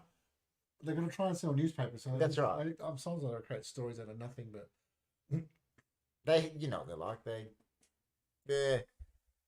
there's some players, mate, like, and the closest I've seen to it since at that age, because even Messi, I didn't start seeing him till 19. You know, because they were hiding him a bit because they still had Ronaldinho. You know, like, you could see he was good. Yeah. But the closest I've seen to it since is probably Mbappe. But it's just, See, you know, they he's playing in introduced Messi- France. Like, Rooney, like I said, was playing in the Premier League. Like, The 2006 World Cup, they introduced Messi Yeah. as a sub yeah. at 19 years And he old. just, everyone was like, what's going on? Who's this, like, Right. little... But he was already 19. Yeah, that's right. I mean, look at him. He got to learn, mate. Bellingham, as well. Yeah, mate. Jude Bellingham. Bellingham was playing Yeah. championship. He played 50 games in the championship, and he turned 16 that year. So 25 of them, he was probably 15. So that, you know, he's going to be a great... Out of the English ones, I hope the English media don't get him. Because it's good that he's in Germany, because he's going to be a very good player, Bellingham. You can tell. Yeah, and he's taking more control. in Yeah, the he's good. midfield in See, the they're Dortmund. going to have him. I mean, They'll use you know what? I mean, they hype up Mount, but I don't really like him. They'll use Rice or Phillips. It'd They be Rice. They need a It'd defensive be Rice midfielder. and Bellingham with either Mount and I don't know who else. A Mount or someone will play 10 or Grealish. Grealish. They'll play Foden left or right. Sterling, Kane will play. Sterling, Kane. It'll be Foden, Sterling, Kane, I think. Grealish might play 10. It may be. He doesn't like him, I don't think, Southgate. Was Mason Greenwood a young gun player before? He was meant to be considered better than all of them, Jimmy. Yeah. Like, he was, mate. He was scoring. He scored 17 goals for United. He was 17 years old. Like, that's not. He was in the same World Cup winning team as Foden, I think. Yeah, I think he was the junior one. Yes. Yeah. Like, you know, when Yeah. you're scoring 20 goals for Man United and you're 17 years old in a season, that doesn't happen often. Yeah. That's all you got to say. Yeah. Like, it's, and he was playing for a guy that was a shit coach too. So. You, that English Andre, are you trying to pick a fight with the butcher? What? You see that? Oh, was he the Palace bloke? Is that Andre? There's two AUs, isn't there? Jordan and Andre. What happened to him? He's going through court, man. That Mason Greenwood. So Yeah. Andre is the captain. okay. Ghanaian captain. I'm pretty sure. And Jordan's not in the team. He's older. Well, on that, guys, we've touched on a lot of things. So the other thing we'll touch on is our first watch along that we're going to do. I believe me and Rob have talked about it, and we're going to it's not just going to be me and Rob. We're going to try to do some interchanges with me, Rob, John, Jim, and Chris. We're going to try and make a night of it. Yeah. Because we're going to try to do Australia, Tunisia, and I'm not sure who else is I'll that. just get that up. Rob is going to get it up for us before we bid you farewell. Australia, Tunisia, and then follows Poland, Saudi Arabia. And not the best game, Not but the best game. we'll definitely try to get the Australia one in. And then we might try the next watch along we'll do after that. We'll try to get a good, a top tier game in or something. Which there will be one in the group stage somewhere. We'll get it. How is Greenwood still on United's books? Crazy. It is sort of when you think about it, Reborn, yeah. Because I guess they're playing the old innocent till proven guilty. Here's a couple of 8:30 games for everybody. All right, let's go. Tell us. You can maybe tell us which one you want us to do, guys. All right, these are all the 8:30 games. 22nd of November, Argentina, Saudi Arabia. So we can watch some goals. Watch some goals. I like that. 23rd of November, Morocco, Croatia. Might be an interesting game. The following night, Switzerland, Cameroon. 24th of November. So if that's 8:30 that night, yeah. What's the next game will be what? 11? 11:30. So we'll possibly watch two games we'll do. So the 22nd, for example, Argentina, Saudi Arabia, and then follows Denmark, Tunisia. Not the best, but not the best. We could see goals. Morocco, Croatia would then be followed by Germany, Japan. That'd be a good game. That actually will be a good game. That's on the 23rd of November, okay, which is Wednesday. Greenwood can sue Man United for you-know-what if they cancel his contract, yeah. I think that's why he's still on the books. Because Don't At Me says, I reckon we lose to Tunisia. Ooh. Yeah, a lot of Tunisians are picking that as well. Yeah, the Greenwood thing, listen, I don't even like commenting on it, but call. If they cancel his contract now and then he gets found not guilty, he could sue them. I agree. That's probably why. Listen, United are a big company, man. They would have lawyers. They'll know. It's massive. Yeah, the top tier games are all at 2:30 and 5:30 in the morning because of the time over there. Yeah, but we'll get some in, guys. We're gonna make a night of it. What we're gonna do is we're gonna do some watch-alongs. We're gonna have a barbecue going in the background, doing some interchanges. Yep. And we're gonna make some nights of it. So yeah, there's no, Don't At Me, no. Chris says that we're gonna lose to Tunisia. Listen, I hope not, but there's 7 games on at 8:30. So with the follow game. So we'll definitely make some nights of it, and absolutely, we'll know the squads by then. Exactly. So we got 3 weeks. 4. About 4. Yeah. What are we? 26th today. Is that right? 26th, and it starts on a Sunday. On the 20th. Did you say 30? So close to a month. 3 weeks. No, 3 weeks from this Sunday. Okay. Yeah, that's right. Yeah. Okay. So 3. Yeah. Okay. Just over 3 weeks. Yep. Nothing's impossible, Don't At Me says. Good night, everyone. No. See you next time. Is that a high five or a pray? I went on this. I think it's a pray. I think it is too. Because I think it was a programmer who's from those countries where, when someone says they say thank you? Yeah, that's what I think it is. I think it is too. Because every time you write thank you, that's emoji, right. I just saw this guy say it. I don't think that's a thank you. Nah, and I just said it to Chris, like, randomly. I saw this guy. And how that got 100,000 views... I can't believe people care that much about it. But I couldn't comprehend is I never said that I actually think it's that it's a high five, because I think it's a prayer too. I think it's a thank you. Yeah, that's what I think. I think it's like namaste. Like, yeah. That's what I think. Praying hands, Don't At Me says. Now that he said that, I've got to say it's a high five. See, Chris says it's a high five. Yeah, good night, guys. Anyone that's there, thanks for coming in. Thanks for joining us. Thanks, everyone. And like I said, thanks for your comments. Yeah, it's been the best. Thanks for all the support. We will definitely be doing watch-alongs for it. And catch us on Monday night, which is Halloween. We're going to be doing the watch-along of Paranormal Activity because Chris has never seen it, and we're going to be doing the one chip challenge that night. So get in there for that. And yeah, thanks to everyone that's come into the Discord. I'll go check that offside that you've sent through there, man, so we can see it. And yeah, thanks. I just want to read one Here we thing go, quickly. Australia's World Cup pedigree. I've assessed their World Cup pedigree as cold beer because 20 minutes in the sun and their quality is gone. That's about them. I don't even think they're even that. They're like a wine, like the cork's broken.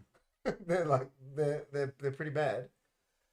But yeah, sounds good. Don't at me says yeah. So we'll see you on Monday, guys. We'll be doing that, and yeah, Zakal as well. Good night. Always a pleasure. Always a pleasure, guys. Thank you. See you later. See you later.